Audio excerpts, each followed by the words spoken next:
tối sáng như tên bắn, ngày tháng tợ thoi đưa, không ai làm chủ được sanh già bệnh chết.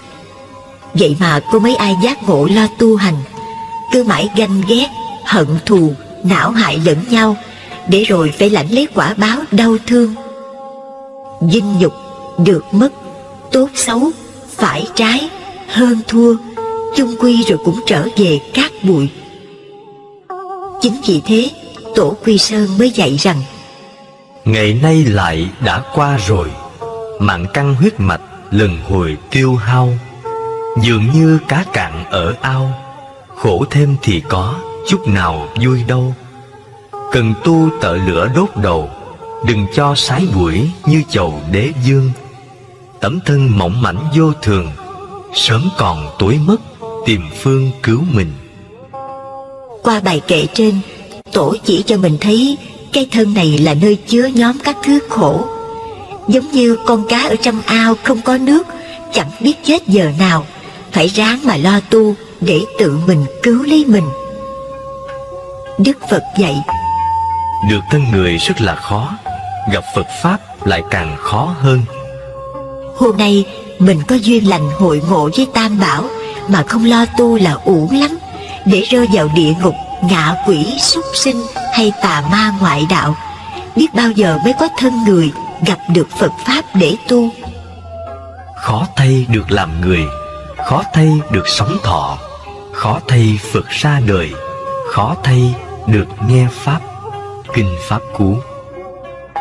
Trong kinh, Đức Phật đưa ra hình ảnh con rùa mù ở biển cả. 100 năm mới nổi lên một lần mà gặp được bọng cây trôi. Đó là một điều thiên nan vạn nan. Phật dạy được thân người cũng khó như thế. Ngài nói: tuy thân này khó được, nhưng khi được rồi lại bị vô thường hủy diệt, chớ có tham đắm nó mà gây ra tội lỗi. Người ơi, sớm thoát khỏi ta bà, trẻ tuổi rồi đây cũng đến già. Địa ngục không đàn sao lại tới, thiên đường có cửa chẳng hề qua. Quanh năm bận bịu đàn con dại, sớm tối say mê đám ruộng nhà. Chẳng biết phù sanh đời tạm giả, tầm về cực lạc khỏe lòng ta. Phật đưa ra cái lý chơn thường chơn ngã để cho chúng ta tu tập. Nếu không mình sẽ rơi vào trạng thái bi quan, thoái hóa. Muốn biết chơn thường chơn ngã là gì, chúng ta hãy cùng nhau suy gẫm qua mẫu chuyện sau đây.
Vô tướng ở đây có nghĩa là vô tướng sắc, thinh, hương, vị, xúc, pháp.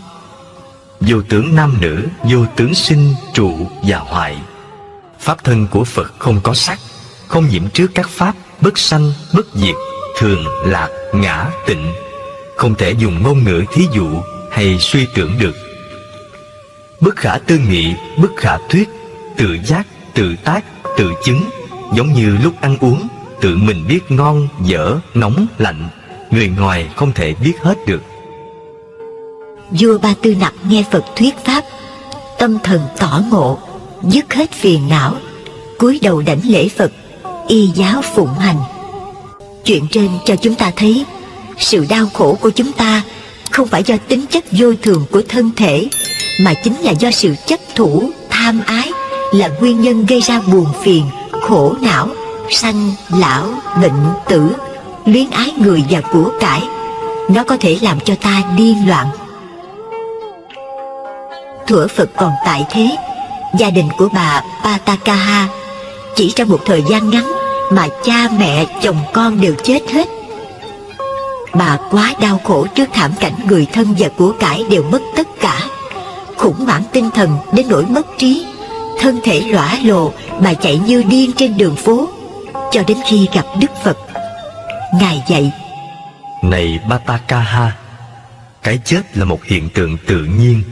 Rồi đây ta cũng chết, bà cũng chết. Tất cả mọi người không ai tránh khỏi. Các pháp là vô thường, khổ không, vô ngã, ân ái như giấc mộng, gặp gỡ rồi chia ly. Trong những kiếp trước, bà đã từng đau khổ khóc than vì cái chết của người thân. Nước mắt kia còn nhiều hơn biển cả. Nhân đây Đức Phật nói kệ: Người đắm chìm trong ái, vọng tưởng miên man hoài, và chết mãi dần xoay, do ái sâu không đáy. Người trí thấy rõ ái, ngục kiên cố khó ra, nên giới dục tránh xa, dứt ái được an ổn. Đức Phật thấy bà nhận chân được ái là nhân sanh ra khổ, sự chết là lẽ đương nhiên. Ngài giảng giải thêm về tứ diệu đế. Đây là khổ, nguyên nhân của sự khổ. Đây là diệt khổ và con đường dẫn đến chấm dứt khổ. Này Patakaha, có 4 sự thật mà người tu phải công nhận. Sự thật thứ nhất, sinh, già, bệnh, chết là khổ. Buồn, giận, ghen tức, lo lắng, sợ hãi và thất vọng là khổ. Chia cách người thân yêu là khổ. Chung đụng với người ghét bỏ là khổ. Tham đắm và kẹt vào năm uẩn là khổ. Này Patakaha, sự thật thứ hai, nguyên nhân của khổ đau. Vì mê muội cho nên không thấy và không hiểu được sự thật về bản thân và cuộc đời. Vì thế, con người bị những ngọn lửa của tham đắm, giận hờn, ghen tức, sầu não, lo lắng, sợ hãi và thất vọng đêm ngày đốt cháy và hành hạ. Này Patakaha, sự thật thứ ba, sự chấm dứt khổ đau, đó là trí huệ, là sự hiểu biết, nhận thức được sự thật về bản thân và cuộc đời là khổ, không, vô thường và vô ngã. Thấy được như thế sẽ chấm dứt hết mọi sầu đau, đem lại cho ta niềm an lạc. Này Patakaha, sự thật thứ tư, con đường diệt khổ, đó là con đường bát chánh đạo. Nhận thức chân chánh, tư duy chân chánh, ngôn ngữ chân chánh, hành động chân chánh, sinh kế chân chánh, chuyên cần chân chánh, niệm lực chân chánh và định lực chân chánh. Này Patakaha, sao gọi là chánh đạo? Vì con đường này không phải là con đường trốn tránh đau khổ, mà là con đường đối diện trực tiếp với khổ đau để diệt trừ khổ đau. Con đường bát chánh này là con đường của sự sống tỉnh thức. Vì vậy, chánh niệm là khởi điểm. Có chánh niệm thì sẽ có chánh định, nghĩa là định lực có tác dụng phát sinh trí huệ. Nhờ có niệm lực và định lực chân chánh thì nhận thức, tư duy, ngôn từ, hành động, sinh kế và sự chuyên cần cũng sẽ đi vào chánh đạo. Khi trí huệ đã phát sinh, sẽ giải thoát tất cả mọi ràng buộc khổ đau, đem lại cho ta nguồn an lạc chân chính. Sau khi chấm dứt pháp thoại, bà Patakaha giác ngộ, biết rõ mạng sống vô thường, chồng con của cải như khách. Bà thành tâm đảnh lễ, tín thọ phụng hành lời Phật dạy. Những người quá lo âu, sầu thảm tuyệt vọng vì bệnh tật, người thân mất, bị giật tiền của, làm ăn phá sản, tình phụ, thần kinh thác loạn. Các bác sĩ tâm thần khuyên rằng phải cho người bệnh hoạt động ở ngoài trời như đánh banh, chơi cầu, chụp hình, làm vườn, tập thể dục, hoặc là một chút công việc gì đó thì bệnh tình sẽ giảm đi. Làm việc là thứ thuốc an thần rất hữu hiệu, giúp bệnh nhân được an tĩnh, quên bớt những cảnh đau buồn. Những biện pháp trên chỉ mang tính tạm thời. Muốn dứt hết những nỗi thống khổ, chúng ta phải học hạnh của các thiền sư. Khi gặp chướng duyên ách nạn, quý ngài ngồi thiền định, nhiếp tâm vào hơi thở, quán chiếu lý vô thường, nhân quả, chấp nhận nghịch cảnh nên nội tâm được an lạc. Điển hình như chuyện ngài An Thế Cao là một cao tăng đắc đạo, biết rõ nghiệp duyên của mình.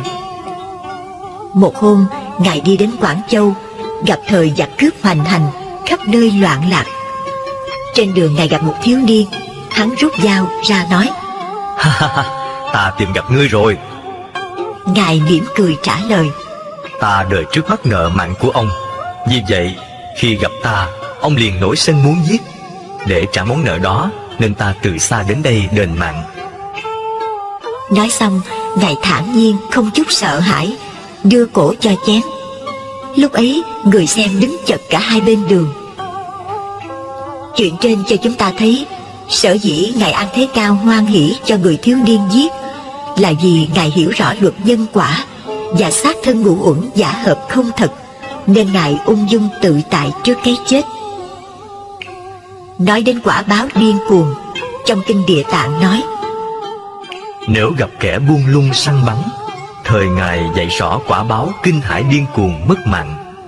Nếu gặp kẻ đốt phá núi rừng, thời ngài dạy rõ quả báo cuồng mê đến chết.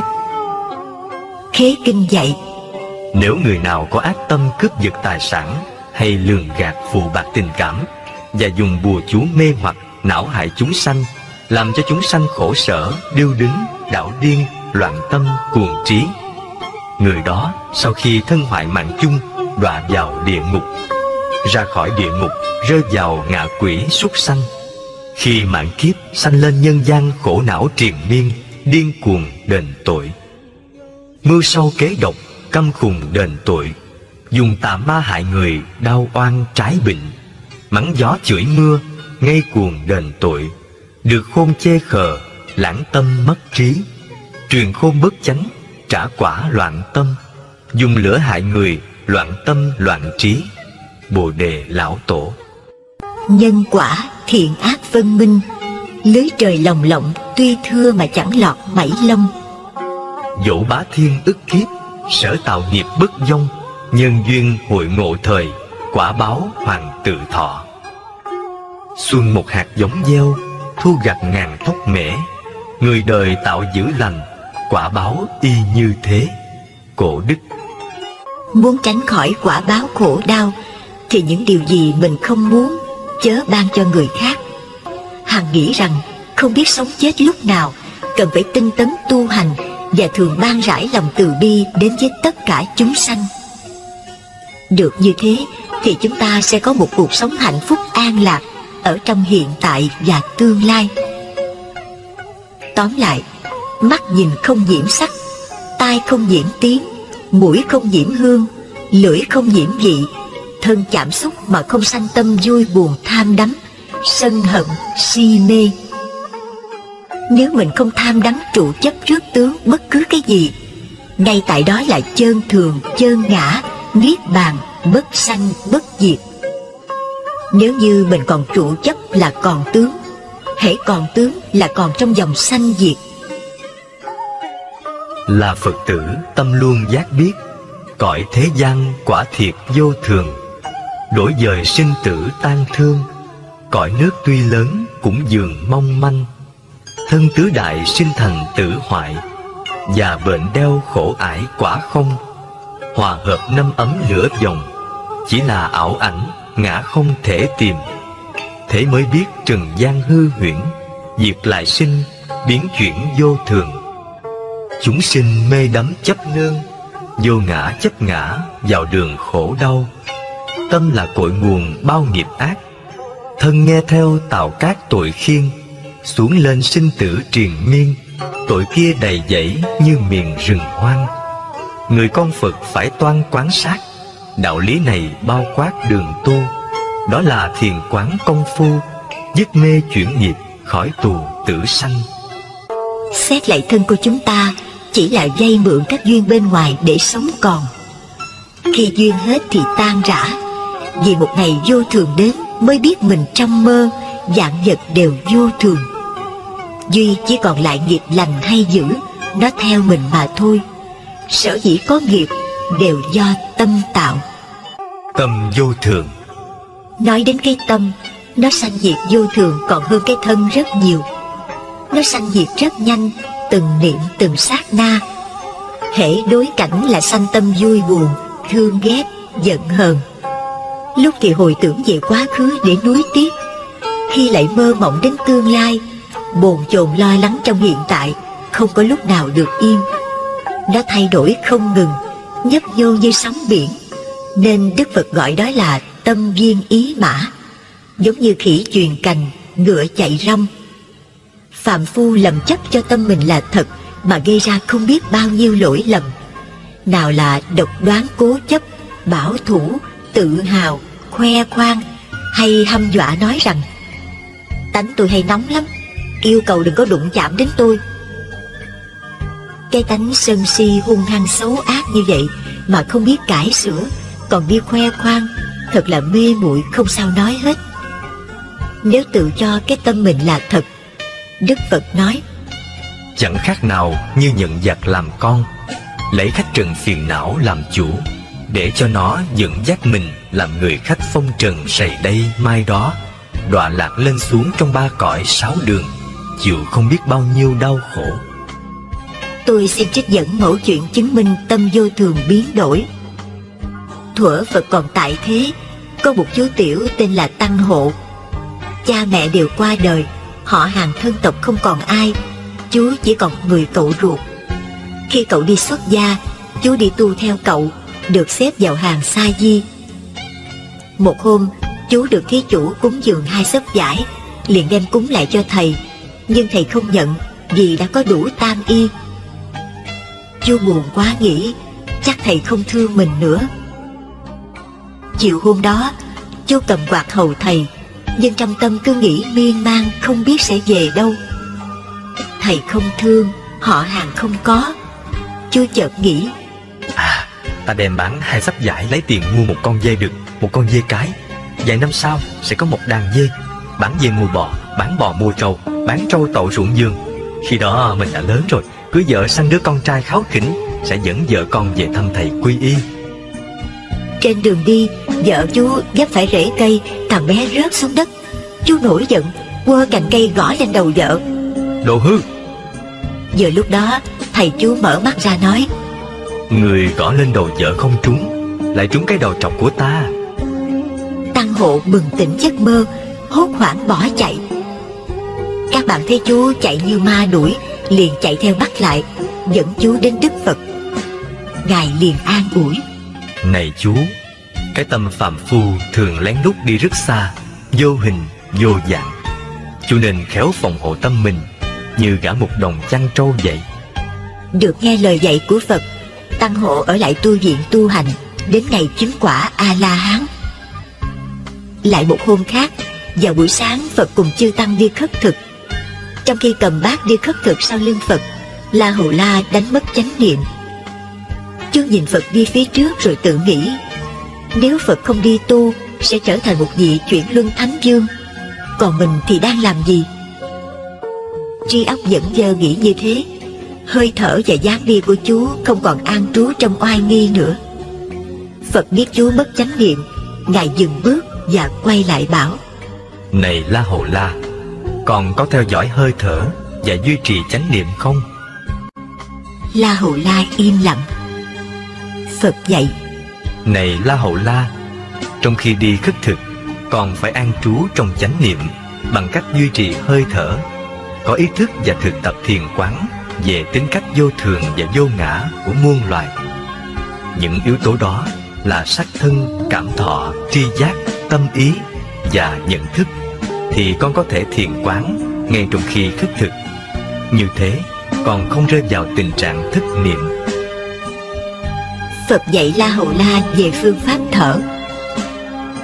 Tác dụng đầu tiên của hơi thở là phải có ý thức để chấm dứt tạp niệm, phát khởi chánh niệm. Mỗi khi thở vào, ta biết rằng ta đang thở vào. Mỗi khi thở ra, ta biết rằng ta đang thở ra. Thở vào một hơi dài, ta biết ta thở vào một hơi dài. Thở ra một hơi ngắn, ta biết ta thở ra một hơi ngắn. Đó là hơi thở có ý thức. Trong lúc thở như thế, ta chỉ để tâm nơi hơi thở mà thôi. Làm được như vậy thì lập tức chấm dứt ngay được những suy nghĩ viển vông đã không có lợi ích, mà còn làm cho tâm ta loạn động. Một khi những tạp niệm được cắt đứt thì tâm ta an trú trong chánh niệm. Ta biết ta đang thở trong tỉnh thức, không bị tạp niệm bao vây và dẫn dắt. Duy trì ý thức và hơi thở được trọn vẹn, ta thiết lập được định tâm. Lúc bấy giờ ta mới nương theo hơi thở để quán chiếu thân thể, cảm thọ, tâm ý và mọi sự vật trong ta và ngoài ta. Chỉ cần nhiếp tâm vào hơi thở thôi, ta đã thiết lập được trạng thái tỉnh thức trong ta.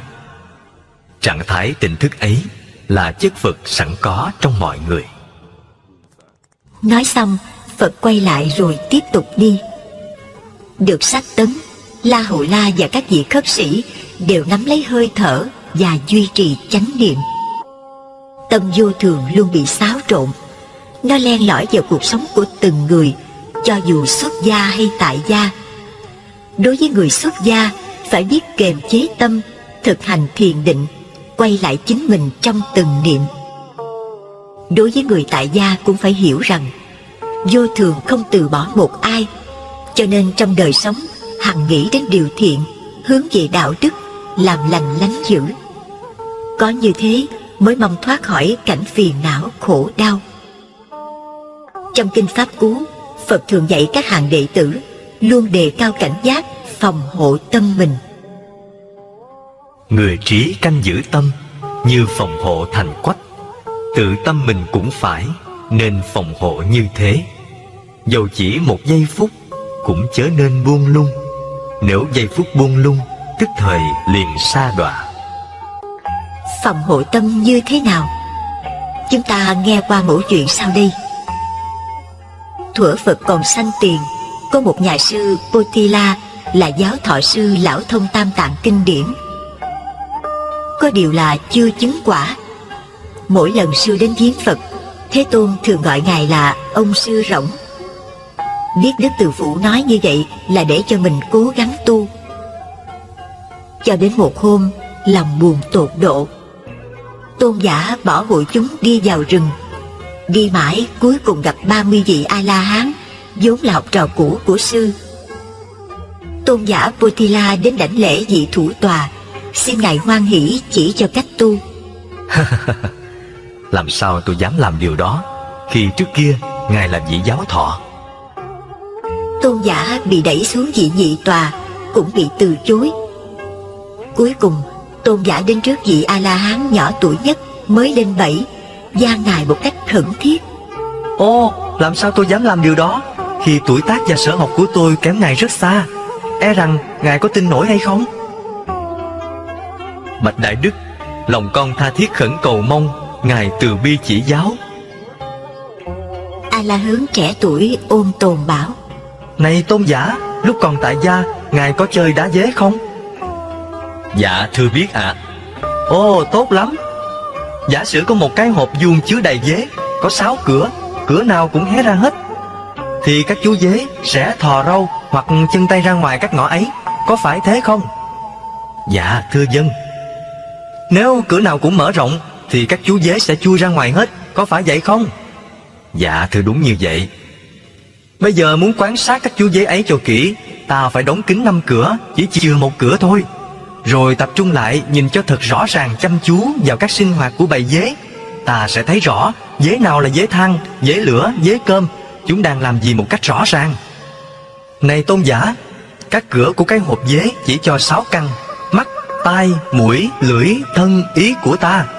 Những vọng tưởng lao xao và rộn ràng chẳng khác nào bầy dế kia.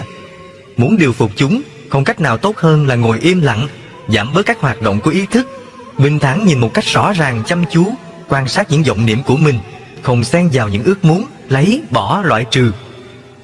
Bạch Đại Đức, con đã hiểu rồi. Tôn giả Potila từ giả 30 vị A-la hướng, tìm một nơi yên tĩnh tọa thiền. Để khuyến khích sư, Đức Thế Tôn gửi đến một bài kệ: Tu thiền trí huệ sanh, bỏ thiền trí huệ diệt. Biết rõ hai lẽ này, thế nào là đắc thất? Hãy tự mình nỗ lực, khiến trí huệ tăng trưởng.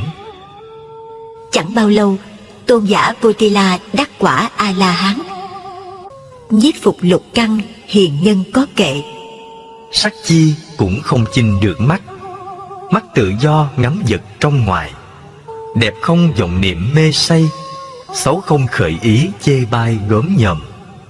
Tiếng chi cũng không làm tai mến, tai tự do nghe tiếng dở hay.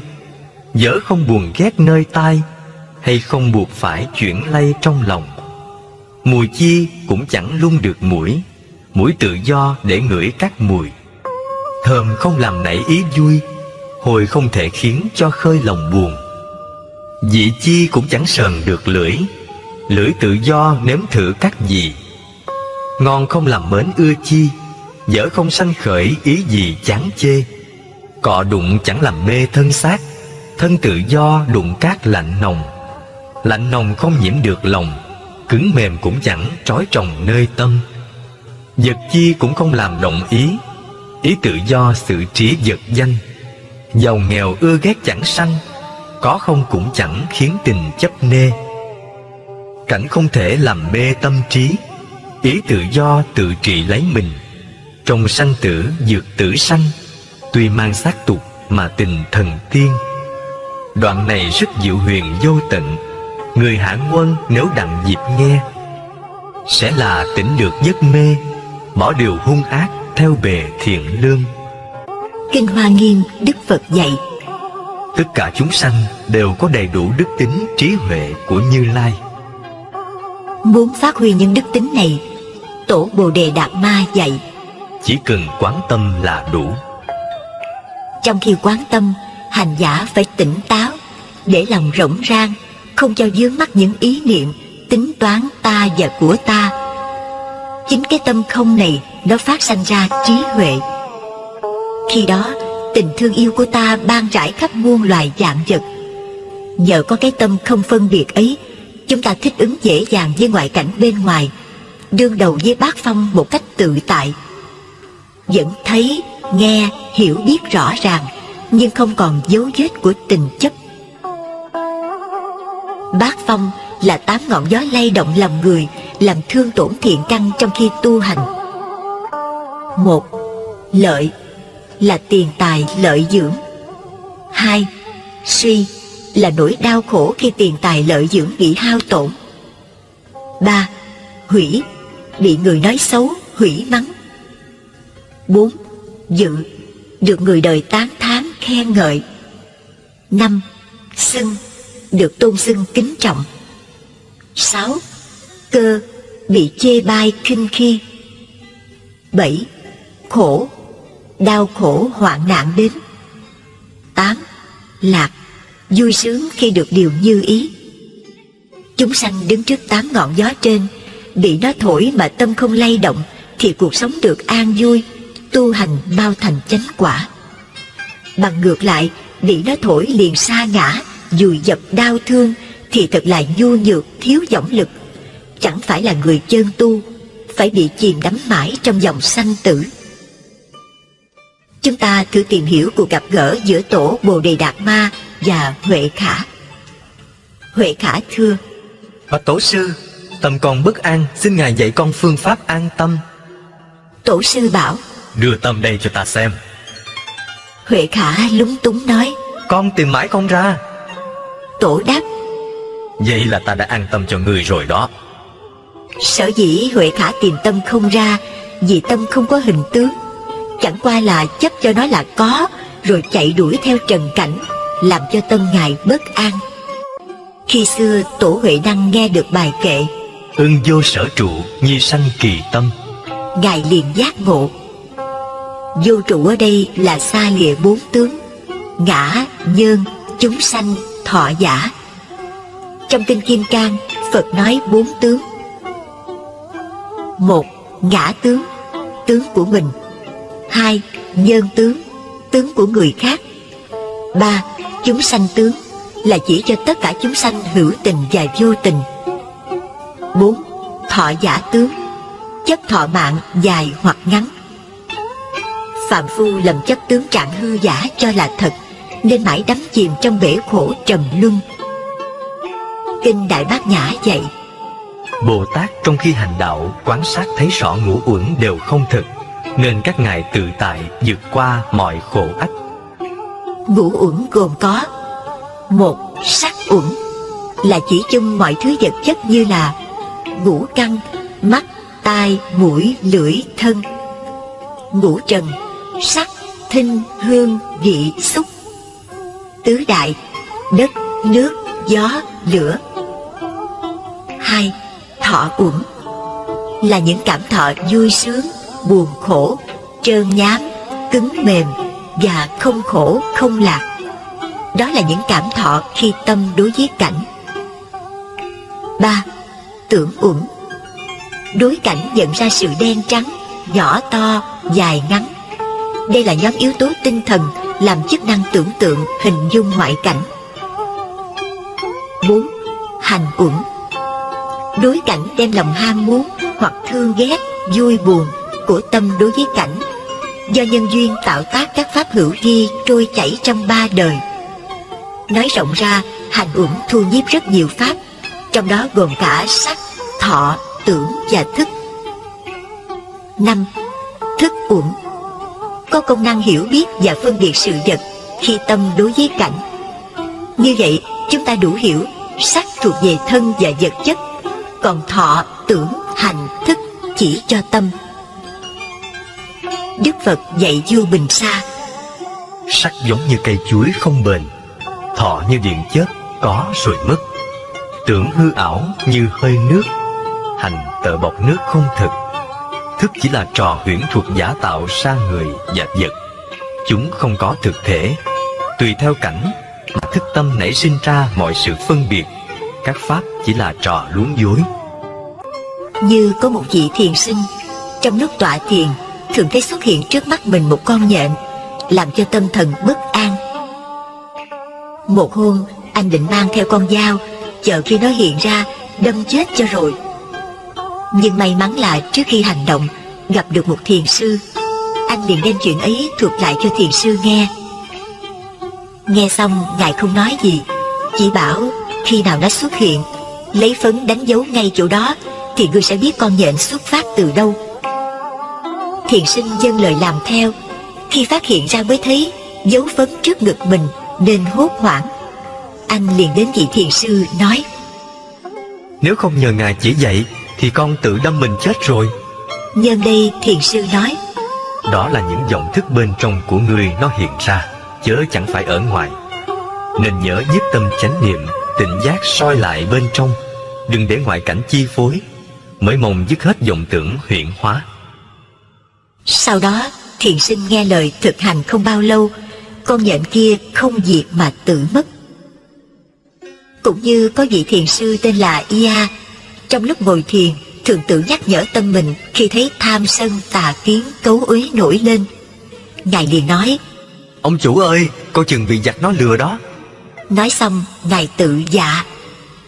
Nhờ hành trì nghiêm mật như thế nên ngài mau chứng đắc thiền định. Còn chúng ta bị vô minh điên đảo lầm chấp, cho cái thân này là của tôi, của cải và những suy nghĩ, phân biệt, ta, người, thương ghét, buồn giận, những ý niệm thiện ác đua nhau trình diễn, nên thường bị tẩu hỏa nhập ma, vì thế gây tạo nhiều nghiệp chướng. Chính vì vậy, trong kinh Pháp Cú Phật dạy: Trong các pháp do tâm làm chủ, tâm dẫn đầu tạo đủ các duyên. Nếu người làm nói bằng tâm chẳng hiền, khổ đau theo mãi triền miên, như bánh xe ngựa theo liền giới chân. Trong các pháp do tâm làm chủ, tâm dẫn đầu tạo đủ các duyên. Nếu người làm nói bằng tâm hiền minh, hạnh phúc sẽ đến bên mình, như là cái bóng giới hình không phai. Hay là Nhất thiết duy tâm tạo, vạn pháp duy tâm biến. ngày xưa khi Phật còn tại thế, có một đạo nhân ở gốc cây bên sông học đạo trong khoảng 12 năm ròng rã tu tập mà chẳng trừ được lòng tham dục. Tâm ý thường chạy tán loạn, cứ nhớ 5 món dục, liền suy nghĩ muốn được mắt thấy sắc, tai nghe tiếng, mũi ngửi hương, miệng nếm vị, thân thích mịn màng và ý duyên các pháp trần. Hễ thân động là ý chạy, không có chút yên nghỉ. Khi ấy Đức Phật quán biết đạo nhân kia đã đến lúc độ được, nên Ngài liền đi tới nơi cùng với ông ta ngủ lại một đêm. Trong giây lát, có con rùa từ dưới sông bò lên. Lát sau lại có thêm con chó nước đói đang đi kiếm ăn. Gặp rùa, chó nước muốn ăn thịt. Rùa liền thụt đầu, đuôi và 4 chân giấu kín trong mai. Chó nước không thể hại được. Chó bỏ đi xa xa, rùa ta ló đầu chân ra, thong thả bò đi. Thế là rùa được thoát nạn. Khi ấy đạo nhân thấy vậy mới hỏi Phật rằng: có phải con rùa nó nhờ có mai hộ mạng nên chó nước chẳng ăn được không? Phật đáp: Phải. Ngài nói tiếp: Ta nghĩ người đời chẳng bằng con rùa này. Họ chẳng biết vô thường buông lung sáu tình, nên bị ngoại ma xâm nhập não hại. Đến khi thân hoại mạng chung, thần thức xa lìa, sanh tử không ngừng, trôi lăn trong lục đạo, khổ não triền miên. Tất cả đều do tâm ý gây ra. Cho nên phải tự cố gắng siêng năng tu hành, cầu an vui diệt độ. Nhân đó Phật nói kệ: Dấu căn như chùa nọ, phòng ý như giữ thành. Chiến đấu với ma dữ, không lo sợ bại trận. Đạo nhân nghe xong, tham tâm dứt sạch, vọng tưởng chẳng còn, liền đắc quả A-la-hán. Kinh Pháp Cú. Phá tướng luận có giải: 6 nẻo luân hồi nghiệp báo trong 3 cõi đều do tâm sanh. Chính cái tâm của ta, nó là chủ nhân sáng tạo cho mình một thiên đường hạnh phúc hay địa ngục của khổ đau. Bởi vì địa ngục cũng tại tâm làm quấy, về thiên đường cũng tâm ấy tạo ra. Cái chữ tâm là quỷ hay ma, tiên hay Phật, cũng là tại nó. Ma Phật Phật cũng do ta. Ma Phật khác nhau chỗ chánh tà. Giác Phật mê là ma đó vậy. Chân như là Phật, vọng là ma. Thật vậy, nếu tâm tham sân quỷ ma nổi lên mà mình không ngăn chặn được, sanh tâm trộm cắp, đánh đập, giết hại người ta, ngay lúc đó mình bị cảnh tù tội tức khắc. Tới chừng đó mới ăn năn thì đã quá muộn. Do đó trong kinh Đức Phật dạy: Nơi nào có phòng hộ tỉnh giác thì nơi đó an lạc. Nơi nào không phòng hộ tỉnh giác là nơi đó khổ đau. Thí dụ, trong gia đình vợ chồng, anh em, con cháu đang nói chuyện vui vẻ, không khéo phòng hộ, nó lạc qua đề tài đấu tranh, phiền não hồi nào mình không hay, đưa đến tranh cãi, chửi rủa, mắng nhiếc, đánh đập lẫn nhau, làm cho gia đình đổ vỡ, ly tán. Tới khi tỉnh ngộ thì không còn kịp nữa. Cho nên Đức Phật dạy chúng ta lúc nào cũng phải đề cao cảnh giác. Nếu đang nói chuyện mà không hài hòa, có thể xảy ra xung đột, thì mình phải dừng lại ngay. Đừng cho nó phát sanh, thì làm gì có phiền não khổ đau. Nếu như ai không nghe lời Phật dạy, hiện tại khổ, kiếp sau khổ, lại bị quả báo hồ đồ hỗn ẩu, căm ngọng, liếu lo, khổ sở. con người ở trong cảnh ái dục thường bị tham sân si, ganh ghét, đố kỵ. Chuyện nhỏ xé to, tranh giành bảo thủ, từ trong gia đình anh em, chồng vợ, thân bằng quyến thuộc, có khi vì một lý do không đáng sanh ra bất hòa với nhau cũng đủ khó chịu rồi. Cố lánh mặt nhau, định tuyệt giao hẳn. Nhưng ngặt gì còn sống chung một nhà, quyết không nói chuyện. Nhiều khi nín không được, phải nói ra với sự ngại ngùng. Giao thiệp lý lệ, thật là khổ. Tình cốt nhục, quyến thuộc mà còn hờn ghét lẫn nhau. Huống chi người dân nước lã khác dân tộc giống nòi. Một khi thù ghét rồi, tìm đủ mọi cách giết hại lẫn nhau, gây thành oán lớn. Hễ gặp nhau mắc cỡ kim châm, xách súng, nắm gậy, cầm dao đâm chém, đánh đập, bắn giết lẫn nhau. Cuối cùng đôi bên đều bị tổn hại. Tình cảnh ở thế gian thật là vô thường. Cho dù tình thương của cha mẹ đối với con cái, vợ đối với chồng, anh em, bạn bè, quê hương đất nước, không có cái gì chắc chắn bền bỉ. Tình yêu hóa ra thù hận, trung thành rồi phản bội, thương nhau rồi lại ghét nhau. Những chuyện đó thường xảy ra là do tâm quá ích kỷ hay cố chấp những chuyện vụn vặt. Người nào có tánh nhỏ hẹp như thế chẳng những tự chuốc lấy phiền não vào tâm, mà còn mang buồn phiền khổ đau đến người khác. Những chuyện nhỏ nhặt trong hôn nhân và đời sống làm cho ta gần hóa điên, và có thể sinh ra 50% bệnh đau thần kinh, đau tim ở thế gian này. Ông tòa ở Chicago, một người đã ráng điều giải trên 40.000 vụ ly hôn, tuyên bố: phần nhiều những cặp vợ chồng sinh ly dị đều do chuyện lặt vặt. Và ông Hogan, trưởng lý New York, nói: phần nửa các vụ xử trong tòa đại hình đều do những nguyên nhân rất nhỏ, như thách dọa nhau trong quán rượu, kẻ ăn người ở gây gổ nhau, một câu sỉ nhục, lời nói mất lòng, một hành vi thô lỗ. Những cái lăng nhăng đó đưa đến ẩu đả, rồi xảy ra án mạng. Một nửa những đau đớn của ta là bởi lòng kiêu căng, tánh tự cao, tự đại, tự ái và quá cố chấp những chuyện không đáng mà ra. Những nỗi bực mình vì những chuyện nhỏ nhặt khiến cho ta oán ghét, thịnh nộ, chỉ vì ta coi nó quan trọng quá, làm cho tâm ta điên đảo, mà đáng lý ra phải xem thường và quên nó đi. Chúng ta chỉ sống được vài chục năm trên trái đất này, cớ sao lại bỏ phí thời gian ấp ủ trong lòng những ưu tư, bất bình không quan trọng. Hãy hy sinh đời ta cho các hành động cao thượng và những tư tưởng thiện lành, vào lòng bác ái vị tha, thì thân tâm ta được an lạc và làm cho mọi người vui vẻ, quý mến ta. Nên nhớ rằng, đời người như bóng câu, để tâm niệm Phật, hơi đâu mà lo nghĩ tới những chuyện nhỏ nhen không đáng kể. Trên đời này có mấy ai suy nghĩ được như vậy, cứ mãi hơn thua từ việc nhỏ như thị phi nhân ngã trong gia đình, cho đến việc lớn là những cảnh đấu tranh giết người cướp của, mưu hại lẫn nhau, và chiến tranh giữa các quốc gia đều do tâm địa nhỏ hẹp, giành quyền lợi và phần phải về mình. Như vậy, người ta thua quấy họ đâu có chịu. Vì thế nên oan trái cứ mãi chất chồng. Muốn hóa giải oan trái sân hận mau lẹ, không gì bằng chấp nhận tất cả sự xấu khổ, nhường điều tốt lành cho người.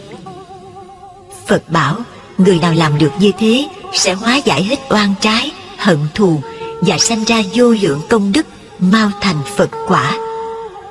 Kinh Pháp Cú Phật dạy: lời ác hay mắng chửi, kiêu mạn khinh miệt người, gian tham và trộm cướp, đánh đập cùng giết hại, ai làm hạnh nguyện này, thù oán sẽ theo đây. Lời ôn tồn hòa thuận, tôn kính chẳng khinh ai, biết đủ và bố thí, từ bi đối mọi người, mở trói buộc an nhẫn, thù oán tự hết ngay. Khổng Tử dạy: lấy oán báo oán, oán ấy chất chồng, lấy đức báo oán, oán ấy tiêu tan. Qua lời dạy của Phật và Thánh, bảo ta phải hỷ xả những kẻ hại ta, thù oán hôm qua đừng giữ lại trong tâm, những kẻ phụ ta chớ ưu sầu lưu luyến, không nên để lòng hận thù che mờ lý trí. Sân hận âm thầm thiêu huệ mạng, lửa phiền ngùn ngụt đốt tâm can. Sân si tạo nghiệp một đời, nghìn năm thọ khổ muôn đời trầm luân. Đó là những lời ân cần của các bậc thánh hiền, nhắc nhở các hàng Phật tử. Vậy mà có mấy ai nghĩ ra, cứ mãi cho người hiền thường bị kẻ khác bắt nạt. Đó là quan niệm sai lầm nhiều người đã vướng mắc. Muốn khắc phục quan niệm này, ta phải vững niềm tin nơi Tam Bảo, tin sâu lý nhân quả. Tự hỏi, tại sao người ta không lấn hiếp kẻ khác mà lại bắt nạt, gieo khổ cho mình? Khi đó nên nhớ lời Phật dạy, cố gắng nhẫn nhục, coi như kiếp trước mình gieo khổ cho họ, bây giờ bị người ta làm khổ lại. Hoặc xem họ như người bệnh hay kẻ điên, im lặng chấp nhận. Khi đó đối phương tự nhiên cảm thấy cục hứng, cuối cùng đành bỏ cuộc. Nói đến nhân quả, Phật dạy rằng ai muốn biết nhân xưa, hãy xem hoàn cảnh bây giờ chịu đây. Muốn biết quả báo sau này, xem điều tội phước ta nay đang làm. nếu như ai không tin, ra oai hung dữ, làm cho người xung quanh ngán sợ, kết quả chỉ thêm thù kết oán, mọi người kinh tởm xa lánh. Đó là nguyên nhân làm mất hết sự kính trọng, thông cảm, giúp đỡ của các thành viên trong gia đình. Khi đó ta mất hết chỗ đứng và làm xấu đi sự tương giao ngoài xã hội. Tha ngôi, quả bất thiện chưa trả lại dây thêm. Thật ra tranh cãi hành hung đều là biểu hiện tánh dã man và lạc hậu, mà người thông minh có đạo đức không bao giờ hành động như thế. Nên nhớ trong lúc nóng giận, buồn phiền, không nên nói năng hay hành động điều gì hết. Nếu nói, làm, phần nhiều nó chỉ đưa đến thiệt hại cho mình và người. Tốt nhất là nên niệm Phật, hành thiền, quán chiếu nhân quả, hoặc đi giải trí cho đến khi tâm bình tĩnh, nói làm mới có kết quả tốt đẹp. Muốn xây dựng một người nào, trước tiên là khen ngợi những ưu điểm của họ, như là anh, chị, bạn bè, cái gì cũng tốt, nhưng có một điều chưa được hoàn chỉnh, cố gắng khắc phục thì thật là người gương mẫu trong đời. Như vậy người ta mới hoan hỉ chấp nhận sửa lỗi. Ngược lại, nếu mình chỉ đem toàn cái xấu của họ ra nói, nguy hiểm nhất là chỗ đông người, chúng ta sẽ bị thất bại ngay, không giải quyết được gì mà còn gây thêm thù oán. Cách hóa giải những cuộc xung đột, các nhà tâm lý học nói, nếu gặp trường hợp vợ chồng đang gây gổ đánh lộn, điều cấm kỵ nhất là ta không được nói lỗi bên nào, mà chỉ nên nói những tai hại của nó. Như là nếu anh chị chửi rủa đánh đập với nhau thì làm cho cả hai đều khổ, và làm khổ luôn cho con cháu. Ngoài ra còn bị lối xóm gièm pha chê cười. Nếu mà vợ chồng không biết trân trọng với nhau, Bồ Đề Lão Tổ nói, hủy hoại vợ chồng kiếp sau lẽ bạn. có nhiều người thấy ai đó đang tranh cãi, họ liền đến nói lỗi chỉ có một bên, chẳng giải quyết được gì mà còn làm cho tình hình càng căng thẳng thêm lên. Nếu không khéo, vô tình mình lại bị tai họa lây. Muốn có cuộc sống hòa hợp tốt đẹp, chúng ta hãy nhìn cách cư xử của những bậc thoát trần ngày xưa. Thuở Phật còn tại thế, một hôm Ngài đến thăm 3 người đệ tử đang ăn trú tu tập trong rừng Bàn Na Mạng Xà Tự. Đó là tôn giả A Na Luật Đà, tôn giả Nan Đề, tôn giả Kim Tỳ La. Khi hay tin Phật đến, 3 tôn giả vô cùng hoan hỷ, đồng ra tiếp đón, thỉnh Đức Phật vào, trải tọa cụ lên giường, mời Phật an tọa, rồi đồng nhau đảnh lễ và vấn an sức khỏe. Đức Phật hỏi, này các con, sống ở đây có được an ổn, hòa hợp không? 3 tôn giả thưa, Bạch Đức Thế Tôn, chúng con sống rất là hòa hợp, an ổn. Phật hỏi, Cách sống của các con như thế nào mà được hòa hợp an lạc? 3 tôn giả nghe Phật hỏi như vậy, liền đảnh lễ thưa rằng, Bạch Đức Thế Tôn, chúng con sống hòa hợp là nhờ lời Phật dạy, giữ gìn giới cấm, tu hạnh từ bi hỷ xả, khiêm hạ lễ phép, ôn hòa nhã nhặn, thông cảm khoan dung, độ lượng nhẫn nại, nhịn nhường, tùy thuận, tận tình giúp đỡ lẫn nhau. Chúng con không bao giờ sống với cái tâm riêng tư của mình, mà lúc nào cũng quan tâm tìm hiểu người bạn bên cạnh cần gì để cố gắng làm vui lòng nhau, đồng tiến bước trên con đường giải thoát. Nhờ vậy mà cuộc sống của chúng con được hòa hợp từ thân khẩu ý, đều được trọn lành trước sau như một. Sau khi nghe 3 tôn giả trình bày xong, Đức Phật vô cùng hoan hỷ, tán thán, Lành thay, các con sống hòa hợp không tranh cãi, cùng hiệp nhất trong một tâm, chung một thầy, như nước hòa với sữa, thật là tấm gương lành, đáng để cho trời người kính trọng noi theo. Còn chúng ta bất bình chống đối nhau là do đâu? Có phải chăng do lòng cố chấp, bảo thủ, hẹp hòi, bắt người ta phải giống mình? Nếu như ai không nghe lời làm theo, thì mình tìm đủ mọi cách tay triệt hạ cho hả dạ. Thật là độc ác, bất công và vô lý. Tại sao mình không giống người ta mà lại bắt người ta phải giống mình? Phật dạy, con người sanh ra trên cõi đời đều mang theo cái nghiệp khác nhau, cho nên chuyện giống nhau là điều không thể có được, ngoại trừ các vị biết tu. Đức Khổng Tử nói, nhân vô thập toàn. hễ có ưu là có khuyết, bắt lỗi người phải xét lỗi mình, đó mới là đáng bậc công bình, nẻo chính trực, trí người quân tử. Cho nên trong nghệ thuật xử thế, mình muốn người ta sửa lỗi, trước tiên mình phải tự sửa đổi, tận tình thương yêu giúp đỡ, đối xử tốt đẹp với tất cả mọi người, thể hiện qua lời nói, cử chỉ, hành động chân thành, đầy lòng bác ái vị tha, thì tự nhiên người khác đối xử tốt đẹp lại mình. Người xưa có câu, Ta vì tất cả mọi người thì mọi người sẽ vì ta. Ở đời tôi thấy có nhiều người lúc nào cũng muốn người khác nghĩ đến mình, mong cầu phước báo, mọi sự như ý, nhưng chưa thấy họ làm được việc gì lợi ích cho ai mà lại mong cầu đủ thứ, thật là khờ dại. Người trí không cần mong cầu gì cả, lúc nào cũng lập công bồi đức, làm lợi ích cho chúng sanh. Quả lành kia không cầu mà tự đến. Muốn có đầy đủ phước báo, thân tâm an lạc, điều quan trọng tâm phải thanh tịnh. Trong kinh A Hàm, Đức Phật đưa ra 11 phương pháp tu tập để cho tâm được thanh tịnh, giải thoát. 1. Tự mình là thiện tri thức, thân cận, gần gũi thiện hữu tri thức để học hỏi những điều hay lẽ phải. người xưa bảo, gần mực thì đen, gần đèn thì sáng. Thật vậy, gần người ác, tâm mình trở nên hung ác. Thí dụ như mình hiền hòa mà chơi với những người bạn hung hăng, lỗ mãng, mỗi khi họ nói ra là chửi thề in ỏi, nói trên đầu trên cổ. Nếu nhịn hoài cảm thấy thua lỗ nên chửi lại cho huề, ngay lúc đó mình đã hóa ra người hung dữ. Hơn nữa, gần người ác, tánh hung dữ của họ làm cho mình khổ và dẫn dắt ta đi vào con đường sa đọa tội lỗi. Ngoại trừ bậc thượng căn đại trí, gần người ác mới không bị ô nhiễm. Còn gần người thiện lành, học hỏi được những điều hay lẽ phải, và nhờ đức tánh thiện lành, từ tốn của họ làm cho tâm mình được an lạc.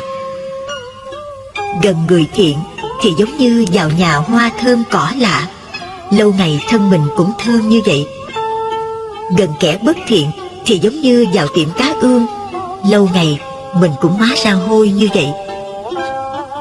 Chớ thân với bạn ác, chớ thân kẻ tiểu nhân, hãy thân người bạn lành, hãy thân bậc thượng nhân.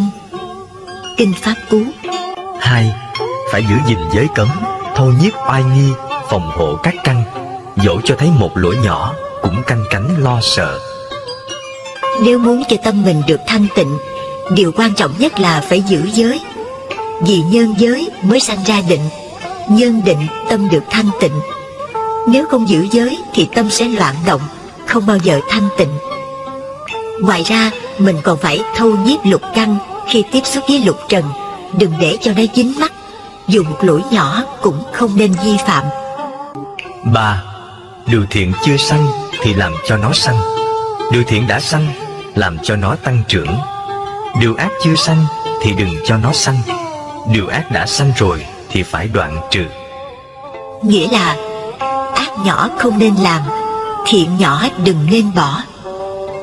Chúng ta chớ xem thường cái ác nhỏ, vì nhiều cái ác nhỏ thành ra cái ác lớn, còn nhiều cái thiện nhỏ thành ra cái thiện lớn. Trong Khế Kinh Phật dạy, đừng khinh thường ác nhỏ cho là không tội lỗi. Giọt nước tuy ít chứa dồn đầy thùng, tội ác lớn cũng do chứa ác nhỏ mà thành.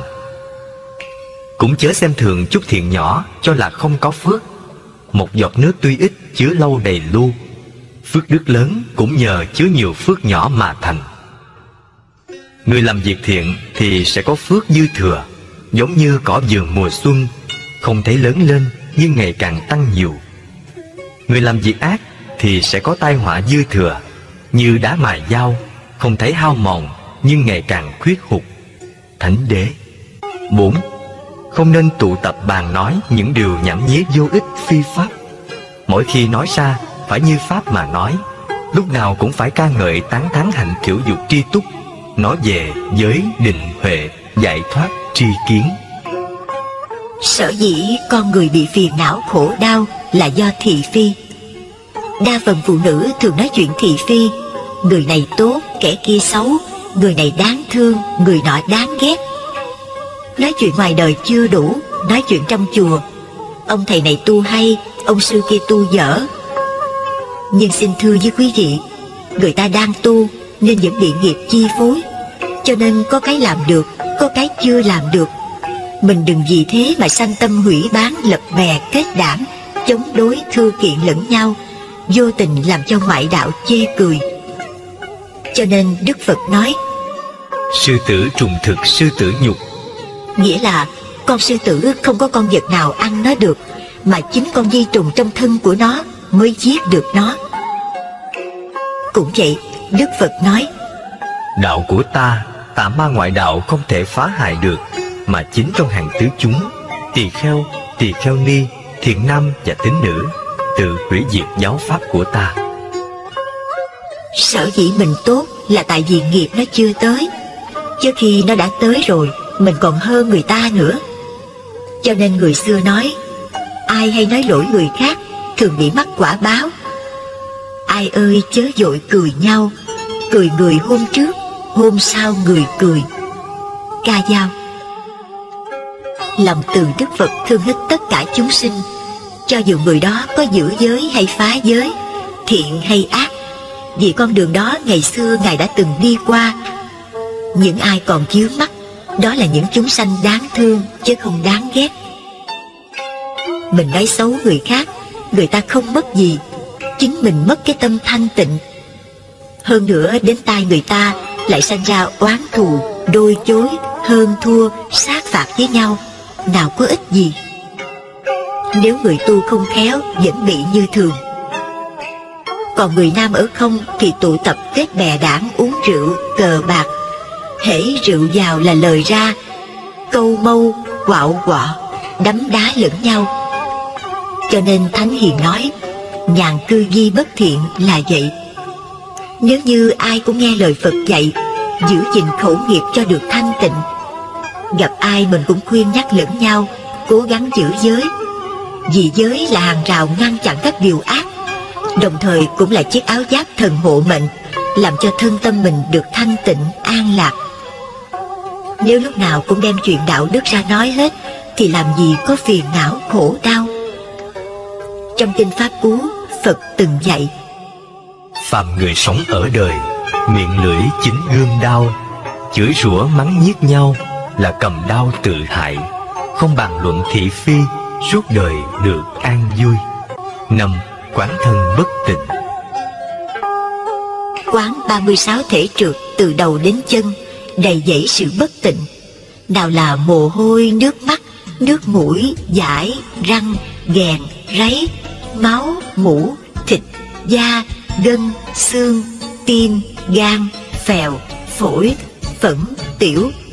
Hay là quán thân bầm tím, sình chương, nứt nẻ hôi thối, ruồi đậu kiếm bu, giòi rút rỉa. Nhờ quán như thế mà tâm được thanh tịnh, xa lìa tham dục và ái nhiễm. Quý vị nên lưu ý, trong khi quán bất tịnh, lấy mình làm đề mục để quán. Ví dụ, mình đang nhiễm sắc mà đem một cô mỹ nữ ra quán, vô tình làm tâm động thêm. 6. Quán tâm vô thường. Cái tâm nó luôn luôn sanh diệt vô thường, biến ảo không dừng, do nhân duyên hợp lại, nên có con mắt, có cảnh để thấy vậy thôi. Tâm không ở trong, không ở giữa, không ở ngoài. Nếu đủ duyên thì hợp lại thấy biết, còn hết duyên là tan rã. Cũng như cái hột quẹt có được lửa là do các duyên hợp lại. Nào là ga, đá lửa, vân vân, đủ duyên bật lên là cháy. Thả tay hết duyên liền tắt, không thể chỉ nó ở đâu được. Tâm cũng như vậy, tạm gọi là tâm chơn, tâm vọng mà thôi. Tâm chơn là thấy biết tất cả mà không tham đắm trụ chấp. Còn thấy biết nghe mà tham đắm trụ chấp, đó là vọng tâm. 7. Quán pháp vô ngã. Quan sát thấy rõ các pháp không có gì là thật, bởi nó đều bị định luật vô thường chi phối. Cho đến cái thân này cũng là vô chủ. Nó muốn bệnh hay chết giờ nào mình không sao ngăn được.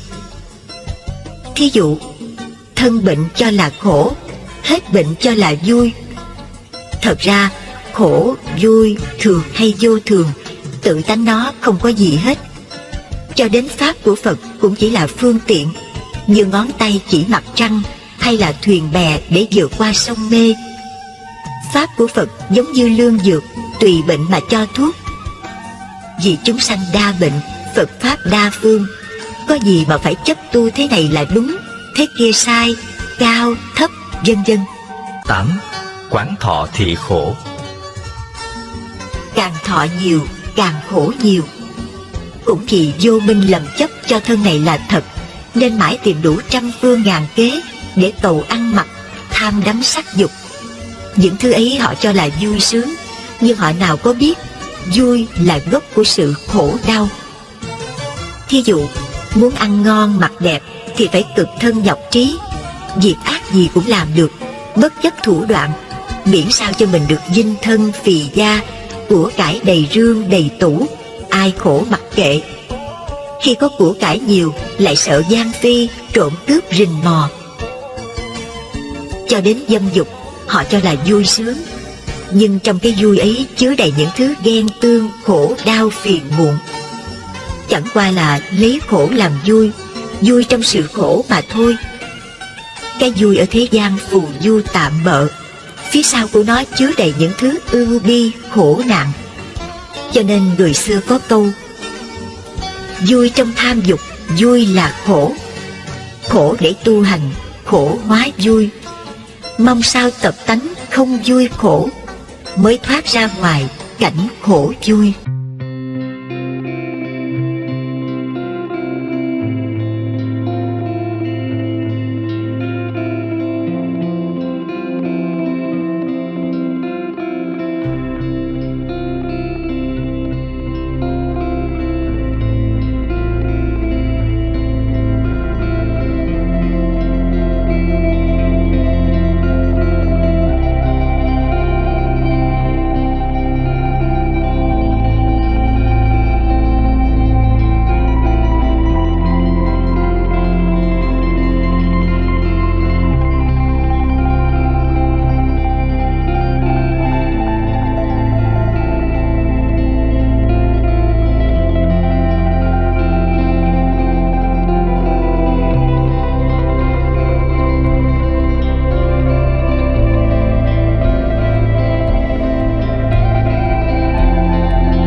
Nếu ngược lại, người nằm trong hòm là bà vợ, thì ông chồng buồn bã than tiếc bằng những lời ưu ái bi ai thật cảm động.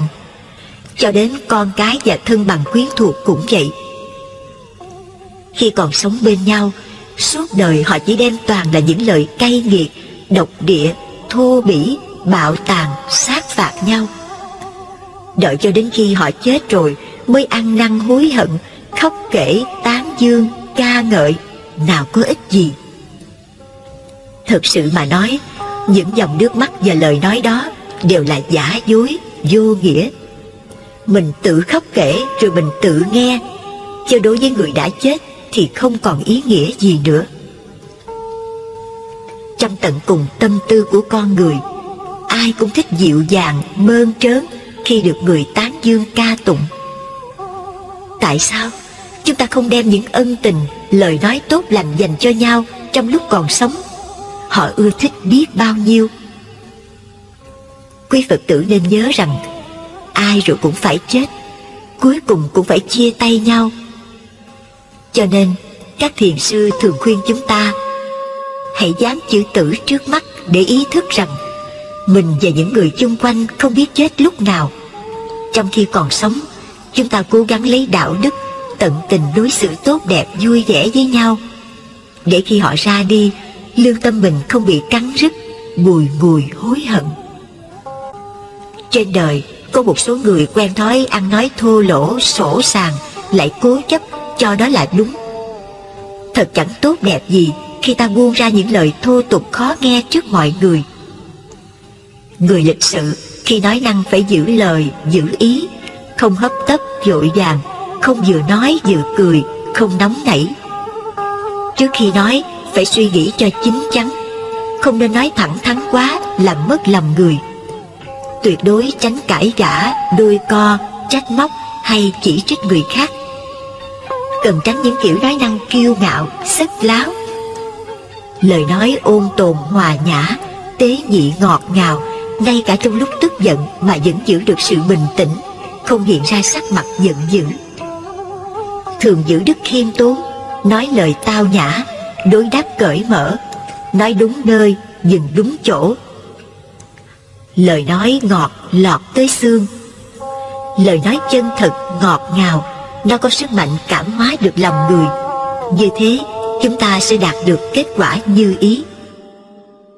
Trái lại, hễ ai nói trái ý làm nghịch lòng một chút, liền sân si sừng sộ, phẫn nộ là lối om sòm.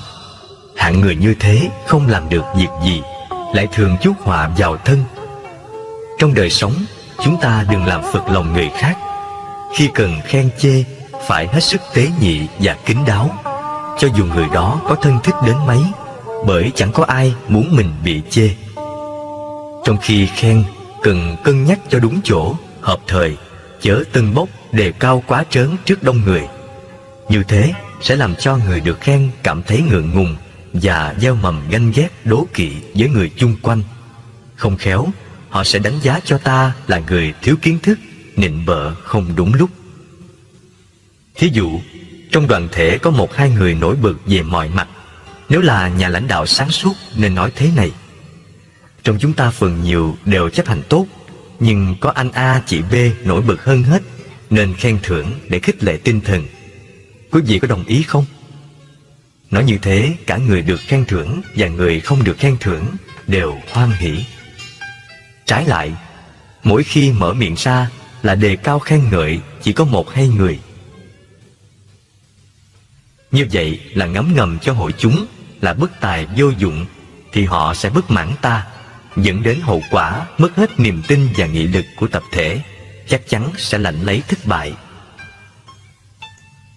Còn khi chê, trước tiên phải hết lòng thương yêu, tận tình giúp đỡ và khen ngợi trước, rồi khéo dẫn chứng chuyện này chuyện nọ, để cho họ nhận ra khuyết điểm, sửa sai mà không làm tổn thương danh dự của người ta. Cổ đức thường dạy: mọi việc xử sự khoan hòa thì phước đức tự nhiên sâu dày, xử sự khắt khe độc ác thì phước đức tiêu mòn. Phong cách nói năng chính là biểu hiện bên ngoài để gieo thiện cảm với người chung quanh. Muốn có phong cách nói năng hành động tốt, chúng ta cần tạo cho bản thân phong thái ung dung, tự tại, cử chỉ khoan thai, gương mặt vui vẻ, giọng nói phải thanh tao, khi bổng khi trầm, lên xuống đúng chỗ. Tránh sử dụng những câu quá tối nghĩa, khó hiểu, nói một đàng ý một nẻo, làm cho người nghe hiểu lầm thì thật là tai hại. Không nên nói soi mói, vạch chuyện riêng tư của người khác, tránh đề cập đến vấn đề mang tính chất tranh cãi. Trong quá trình tranh cãi, dù ta đúng hay sai, cũng đều để lại những vướng mắc khó chịu cho ta và người. Đức Lục Tổ dạy: hơn thì càng thêm oán, thua lại ngủ không yên, hơn thua hai đều xả, thời an ổn ngủ yên. Trong khi nói chuyện, chớ đề cập quá nhiều đến bản thân, hoặc nói mãi một vấn đề làm cho người nghe thờ ơ, chán nản. Và những chuyện gì mà người ta không muốn trả lời thì đừng cố tra hỏi. Cũng cần tập cho mình thói quen nghe người ta nói chuyện thị phi liền xả bỏ. Đừng tùy tiện rêu rao chuyện người khác, gây khó khăn cho họ. Như thế họ sẽ oán ghét ta. Đó là tự chuốc lấy phiền não, chẳng có lợi lộc gì. Người xưa dạy, sẩy chân còn hơn sẩy miệng. Có người học thức rất cao, nhưng khi nói ra sao mà khó nghe vô cùng. Ngược lại, có người trình độ chẳng là bao, nhưng khi họ nói ra một điều gì thì làm cho người ta nghe một cách chăm chú, say mê và có tính thuyết phục rất cao, tạo niềm tin cho người khác. Muốn được vậy, phải giữ gìn giới cấm, chịu khó nghiên cứu giáo lý, rèn luyện nhân cách cho thanh nhã, thận trọng từ việc ăn mặc, đi đứng, nằm ngồi, nói cười cho hợp lý. Lúc nào cũng tỉnh giác kiểm soát thân, khẩu, ý. Đừng để tâm buông lung phóng túng. Thường giữ oai nghi nghiêm chỉnh, thì việc nói làm đó mới được nhiều người kính mến. Nhờ thế mà thành công tốt đẹp. Kiếp người ảo ảnh phù du, vậy mà có mấy ai thức tỉnh lo tu hành. Cứ mãi nói chuyện thị phi, nhơn ngã, tranh giành, hơn thua từng tiếng nói, chẳng diện một câu. Cho nên cứ mãi lẫn quẩn trong dòng phiền não, sanh, lão, bệnh, tử, chịu bao kiếp nạn. Lời nói là vốn oan khiên, cũng vì mở miệng lụy phiền đến thân. Lời ăn tiếng nói ân cần, suy xét chính đáng muôn phần khỏi lo. Một lời mà lỗi quá to, tan nhà mất nước cũng do miệng mình. Bớt nói một câu chuyện, bớt sanh một lỗi quấy, thêm một câu niệm Phật, thêm nhiều duyên giải thoát. Muốn cho gia đình hạnh phúc, xã hội yên vui, Cổ đức khuyên chúng ta phải tu hành nhẫn. Chữ thứ nhất, nhẫn năng xử thế, là người hiền khó kiếm trong đời. Chữ nhẫn giới trì tâm trong trẻo, khuyên dương trần giữ phận làm đầu. Nhẫn hương lân cũng khắp đâu đâu, trên cùng dưới điều hòa ý hỷ. Nhẫn phụ mẫu gọi trang hiền sĩ, phận xướng tùy chồng vợ nhịn nhau. Nhịn xóm làng cô bác mới cao, những tâm nọ thường thường an lạc. Nhịn tất cả những người tuổi tác, giữ tánh lành yên tịnh lâu dài, quanh năm mới bảo toàn thân thể. Sinh, già, bệnh, chết là những gánh nặng đè lên vai của tất cả mọi người.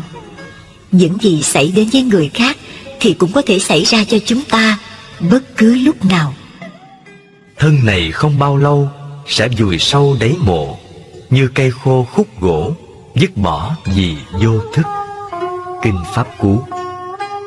Qua lời Phật dạy, cho chúng ta thấy thân tứ đại này quả thực là mỏng manh tạm bợ. Nếu chúng ta không biết sử dụng năng lực của tuổi trẻ để thực hiện những điều chân chính, thì không mấy chốc tuổi già đến ta sẽ hối tiếc. Cuộc sống rất vô thường. Cái khổ của sinh, lão, bệnh, tử luôn luôn rình rập ta. Những ngọn lửa phiền não nội tâm như tham vọng, giận dữ, oán thù, ganh ghét, kiêu mạn, nghi kỵ và bất mãn đang nung nấu tâm hồn chúng ta, đều do ta thiếu sáng suốt mà sanh ra. Để hóa giải những nỗi thống khổ đó, Đức Phật dạy vua Suddhodana rằng: phần lớn những khổ đau mà ta chịu đựng đều do ta tự tạo ra, không thể nào thoát ra được khổ đau bằng cách van xin cầu cứu với một vị thần linh nào. Ta phải quán chiếu tâm ta và môi trường hoàn cảnh chung quanh ta. Mỗi cử chỉ hành động phải tỉnh giác để loại trừ những nhận thức sai lầm đã từng làm cho ta khổ đau. Ví dụ, có một người nào đó đến chửi mắng ta. Nếu ta chửi mắng lại người ấy, trong trường hợp này ta khổ mà người ấy cũng khổ. Theo đạo lý tỉnh thức thì ta không nên vội nổi giận chửi mắng họ. Trong lúc đó phải bình tâm quán chiếu để thấy được vì sao họ tới chửi mắng ta. Nếu ta thực sự có lỗi thì thành thực nhận khuyết điểm sửa sai. Nếu ta không có lỗi thì chắc chắn họ đã hiểu lầm. Trong khi đó ta phải sáng suốt chứng minh cho họ thấy được sự hiểu lầm ấy. Làm như vậy ta tránh được khổ đau cho ta và cũng giải tỏa được khổ đau cho họ. Này đại dương, muốn thoát ra mọi khổ đau, phải biết thực tập sống theo tinh thần giới định huệ. Giới là nguyên tắc sống an lạc. Có an lạc mới thực hiện được định. Sống có tỉnh thức và chú tâm vào hơi thở, ta mới có khả năng quán chiếu về thực tánh của tâm và hoàn cảnh. Khi đó ta mới có huệ, tức là sự hiểu biết vậy. Rồi Đức Phật khai thị cho đại chúng về đạo lý vô thường, vô ngã, duyên sinh của vạn vật. Một khi đã hiểu biết, ta có thể thương yêu tha thứ, thì cuộc đời sẽ bớt khổ đau. Nếu không có sự hiểu biết, ta sẽ không thể nào thương yêu tha thứ. Cho nên con đường giải thoát chân thực là phải có trí huệ để diệt trừ vô minh, thì ta sẽ được an lạc, giải thoát, niết bàn. Niết bàn là sự chấm dứt vô minh, tham đắm, ganh ghét, giận hờn. Phá vặt phiền não bằng cách quán chiếu, tôi đã thực nghiệm thành công và chỉ dạy cho nhiều người khác thực hành theo phương pháp ấy cũng đã thành công. Sau khi chấm dứt pháp thoại, vua Suddhodana và hội chúng thảy đều hoan hỷ, tín thọ phụng hành lời Phật dạy. Nói đến tai hại của sự ganh ghét, đố kỵ, hận thù. Thuở Phật, có ông thầy tên là Kokalika thấy Đại Đức Xá Lợi Phất là một người đệ tử lớn, được Đức Phật tin yêu. Mỗi khi Phật quyết định điều gì hoặc quở trách và giáo giới vị tỳ kheo nào, là thầy Kokalika cho rằng Phật nghe những lời nói ra nói vào của Đại Đức Xá Lợi Phất. Vì thế thầy đem lòng ganh ghét Đại Đức Xá Lợi Phất. Thầy Kokalika thường nói với các vị khất sĩ rằng Đại Đức Xá Lợi Phất là người tu hành giả dối, thường hành động theo ái dục. niềm ganh tị và hận thù của thầy Kokalika quá lớn, khiến không ai có thể hóa giải được.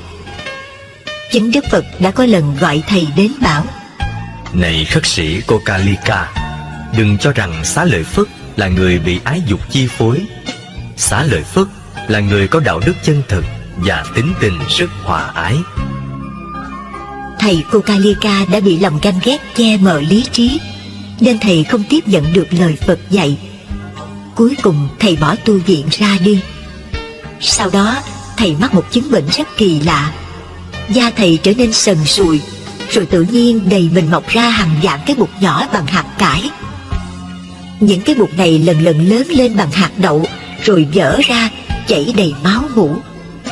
Thuốc men nào cũng không chữa được. Phật nhắn thầy về tu viện, nhưng thầy không về. Sau đó thầy mạng chung. Phật rất thương xót thầy Kokalika chết vì lòng ganh ghét hận thù. Nhân đây Phật cho gọi các vị khất sĩ đến, dạy rằng Hận thù và ganh ghét là những chất độc làm ung thối tâm hồn. Những chất độc ấy còn phá hoại thân thể và gây thành những chứng bệnh kỳ lạ.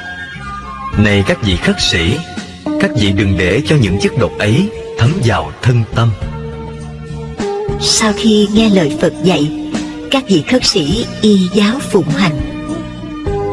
Tối sáng như tên bắn, ngày tháng tợ thoi đưa, không ai làm chủ được sanh già bệnh chết. Vậy mà có mấy ai giác ngộ lo tu hành, cứ mãi ganh ghét, hận thù, não hại lẫn nhau, để rồi phải lãnh lấy quả báo đau thương.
ngôn ngữ thí dụ hay suy tưởng được.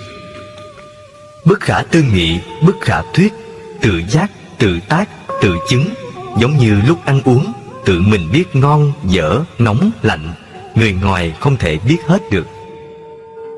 Vua Ba Tư Nặc nghe Phật thuyết pháp, tâm thần tỏ ngộ, dứt hết phiền não, cúi đầu đảnh lễ Phật, y giáo phụng hành. Chuyện trên cho chúng ta thấy sự đau khổ của chúng ta không phải do tính chất vô thường của thân thể, mà chính là do sự chấp thủ, tham ái là nguyên nhân gây ra buồn phiền, khổ não, sanh, lão, bệnh, tử, luyến ái người và của cải. Nó có thể làm cho ta điên loạn. Thuở Phật còn tại thế, gia đình của bà Patakaha chỉ trong một thời gian ngắn mà cha mẹ, chồng con đều chết hết. Bà quá đau khổ trước thảm cảnh người thân và của cải đều mất tất cả, khủng hoảng tinh thần đến nỗi mất trí, thân thể lõa lồ. Bà chạy như điên trên đường phố cho đến khi gặp Đức Phật. Ngài dạy: Này Patakaha, cái chết là một hiện tượng tự nhiên. Rồi đây ta cũng chết, bà cũng chết. Tất cả mọi người không ai tránh khỏi. Các pháp là vô thường, khổ không, vô ngã, ân ái như giấc mộng, gặp gỡ rồi chia ly. Trong những kiếp trước, bà đã từng đau khổ khóc than vì cái chết của người thân. Nước mắt kia còn nhiều hơn biển cả. Nhân đây Đức Phật nói kệ: Người đắm chìm trong ái, vọng tưởng miên man hoài, và chết mãi dần xoay, do ái sâu không đáy. Người trí thấy rõ ái, ngục kiên cố khó ra, nên giới dục tránh xa, dứt ái được an ổn. Đức Phật thấy bà nhận chân được ái là nhân sanh ra khổ, sự chết là lẽ đương nhiên. Ngài giảng giải thêm về tứ diệu đế. Đây là khổ, nguyên nhân của sự khổ. Đây là diệt khổ và con đường dẫn đến chấm dứt khổ. Này Patakaha, có 4 sự thật mà người tu phải công nhận. Sự thật thứ nhất, sinh, già, bệnh, chết là khổ. Buồn, giận, ghen tức, lo lắng, sợ hãi và thất vọng là khổ. Chia cách người thân yêu là khổ. Chung đụng với người ghét bỏ là khổ. Tham đắm và kẹt vào năm uẩn là khổ. Này Patakaha, sự thật thứ hai, nguyên nhân của khổ đau. Vì mê muội cho nên không thấy và không hiểu được sự thật về bản thân và cuộc đời. Vì thế, con người bị những ngọn lửa của tham đắm, giận hờn, ghen tức, sầu não, lo lắng, sợ hãi và thất vọng đêm ngày đốt cháy và hành hạ. Này Patakaha, sự thật thứ ba, sự chấm dứt khổ đau, đó là trí huệ, là sự hiểu biết, nhận thức được sự thật về bản thân và cuộc đời là khổ, không, vô thường và vô ngã. Thấy được như thế sẽ chấm dứt hết mọi sầu đau, đem lại cho ta niềm an lạc. Này Patakaha, sự thật thứ tư, con đường diệt khổ, đó là con đường bát chánh đạo. Nhận thức chân chánh, tư duy chân chánh, ngôn ngữ chân chánh, hành động chân chánh, sinh kế chân chánh, chuyên cần chân chánh, niệm lực chân chánh và định lực chân chánh. Này Patakaha, sao gọi là chánh đạo? Vì con đường này không phải là con đường trốn tránh đau khổ, mà là con đường đối diện trực tiếp với khổ đau để diệt trừ khổ đau. Con đường bát chánh này là con đường của sự sống tỉnh thức. Vì vậy, chánh niệm là khởi điểm. Có chánh niệm thì sẽ có chánh định, nghĩa là định lực có tác dụng phát sinh trí huệ. Nhờ có niệm lực và định lực chân chánh thì nhận thức, tư duy, ngôn từ, hành động, sinh kế và sự chuyên cần cũng sẽ đi vào chánh đạo. Khi trí huệ đã phát sinh, sẽ giải thoát tất cả mọi ràng buộc khổ đau, đem lại cho ta nguồn an lạc chân chính. Sau khi chấm dứt pháp thoại, bà Patakaha giác ngộ, biết rõ mạng sống vô thường, chồng con của cải như khách. Bà thành tâm đảnh lễ, tín thọ phụng hành lời Phật dạy. Những người quá lo âu, sầu thảm tuyệt vọng vì bệnh tật, người thân mất, địa vực tiền của, làm ăn phá sản, tình phụ, thần kinh thác loạn. Các bác sĩ tâm thần khuyên rằng phải cho người bệnh hoạt động ở ngoài trời như đánh banh, chơi cầu, chụp hình, làm giường, tập thể dục hoặc là một chút công việc gì đó thì bệnh tình sẽ giảm đi. Làm việc là thứ thuốc an thần rất hữu hiệu, giúp bệnh nhân được an tĩnh, quên bớt những cảnh đau buồn. Những biện pháp trên chỉ mang tính tạm thời. Muốn dứt hết những nỗi thống khổ, chúng ta phải học hạnh của các thiền sư. Khi gặp chướng duyên ách nạn, quý ngài ngồi thiền định, nhiếp tâm vào hơi thở, quán chiếu lý vô thường, nhân quả, chấp nhận nghịch cảnh nên nội tâm được an lạc. Điển hình như chuyện ngài An Thế Cao là một cao tăng đắc đạo, biết rõ nghiệp duyên của mình. Một hôm, ngài đi đến Quảng Châu, gặp thời giặc cướp hoành hành, khắp nơi loạn lạc. Trên đường ngài gặp một thiếu niên, hắn rút dao ra nói: Ta tìm gặp ngươi rồi. Ngài mỉm cười trả lời: Ta đời trước mắc nợ mạng của ông, vì vậy khi gặp ta, ông liền nổi sân muốn giết. Để trả món nợ đó nên ta từ xa đến đây đền mạng. Nói xong, ngài thản nhiên không chút sợ hãi, đưa cổ cho chém. Lúc ấy người xem đứng chật cả hai bên đường. Chuyện trên cho chúng ta thấy, sở dĩ ngài An Thế Cao hoan hỷ cho người thiếu niên giết là vì ngài hiểu rõ luật nhân quả và sát thân ngũ uẩn giả hợp không thật, nên ngài ung dung tự tại trước cái chết. Nói đến quả báo điên cuồng, trong kinh Địa Tạng nói: Nếu gặp kẻ buông lung săn bắn, thời ngài dạy rõ quả báo kinh hải điên cuồng mất mạng. Nếu gặp kẻ đốt phá núi rừng, thời ngài dạy rõ quả báo cuồng mê đến chết. Khế kinh dạy: Nếu người nào có ác tâm cướp giật tài sản hay lường gạt phù bạc tình cảm và dùng bùa chú mê hoặc não hại chúng sanh, làm cho chúng sanh khổ sở, điêu đứng, đảo điên, loạn tâm, cuồng trí, người đó sau khi thân hoại mạng chung đọa vào địa ngục. Ra khỏi địa ngục rơi vào ngạ quỷ súc sanh. Khi mạng kiếp sanh lên nhân gian khổ não triền miên, điên cuồng đền tội. Mưu sâu kế độc, căm khùng đền tội. Dùng tà ma hại người, đau oan trái bệnh. Mắng gió chửi mưa, ngây cuồng đền tội. Được khôn chê khờ, lãng tâm mất trí. Truyền khôn bất chánh, trả quả loạn tâm. Dùng lửa hại người, loạn tâm loạn trí. Bồ Đề Lão Tổ. Nhân quả thiện ác phân minh, lưới trời lồng lộng tuy thưa mà chẳng lọt mảy lông. Dẫu bá thiên ức kiếp, sở tạo nghiệp bất vong. Nhân duyên hội ngộ thời, quả báo hoàng tự thọ. Xuân một hạt giống gieo, thu gặt ngàn tóc mễ. Người đời tạo dữ lành, quả báo y như thế. Cổ Đức. Muốn tránh khỏi quả báo khổ đau thì những điều gì mình không muốn chớ ban cho người khác. Hằng nghĩ rằng không biết sống chết lúc nào, cần phải tinh tấn tu hành và thường ban rải lòng từ bi đến với tất cả chúng sanh. Được như thế thì chúng ta sẽ có một cuộc sống hạnh phúc an lạc ở trong hiện tại và tương lai. Tóm lại, mắt nhìn không nhiễm sắc, tai không nhiễm tiếng, mũi không nhiễm hương, lưỡi không nhiễm vị, thân chạm xúc mà không sanh tâm vui buồn tham đắm, sân hận, si mê. Nếu mình không tham đắm trụ chấp trước tướng bất cứ cái gì, ngay tại đó là chơn thường, chơn ngã, niết bàn, bất sanh, bất diệt.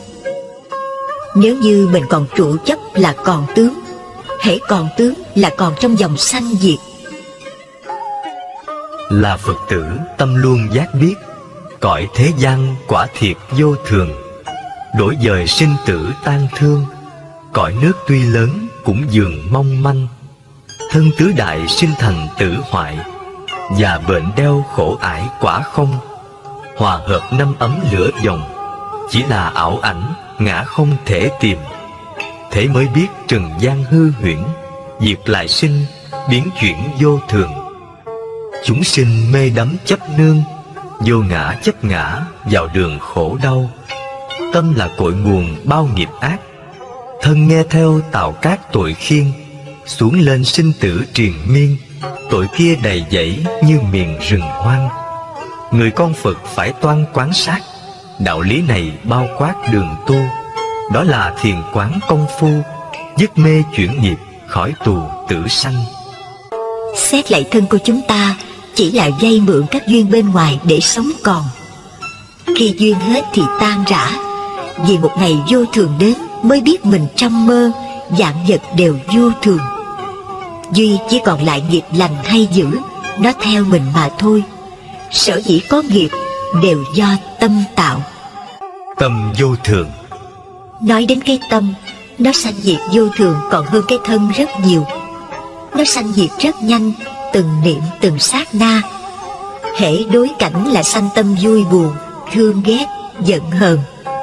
Lúc thì hồi tưởng về quá khứ để nuối tiếc, khi lại mơ mộng đến tương lai, bồn chồn lo lắng trong hiện tại, không có lúc nào được yên. Nó thay đổi không ngừng, nhấp nhô như sóng biển, nên Đức Phật gọi đó là tâm viên ý mã. Giống như khỉ chuyền cành, ngựa chạy rong. Phàm phu lầm chấp cho tâm mình là thật mà gây ra không biết bao nhiêu lỗi lầm. Nào là độc đoán cố chấp, bảo thủ, tự hào, khoe khoang, hay hăm dọa nói rằng tánh tôi hay nóng lắm, yêu cầu đừng có đụng chạm đến tôi. Cái tánh sân si hung hăng xấu ác như vậy mà không biết cải sửa, còn đi khoe khoang, thật là mê muội không sao nói hết.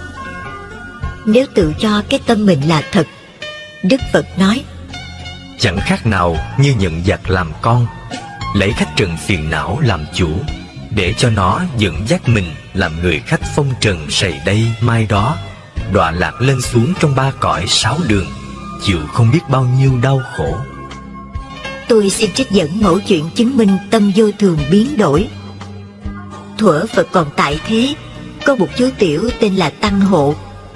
Cha mẹ đều qua đời, họ hàng thân tộc không còn ai, chú chỉ còn một người cậu ruột.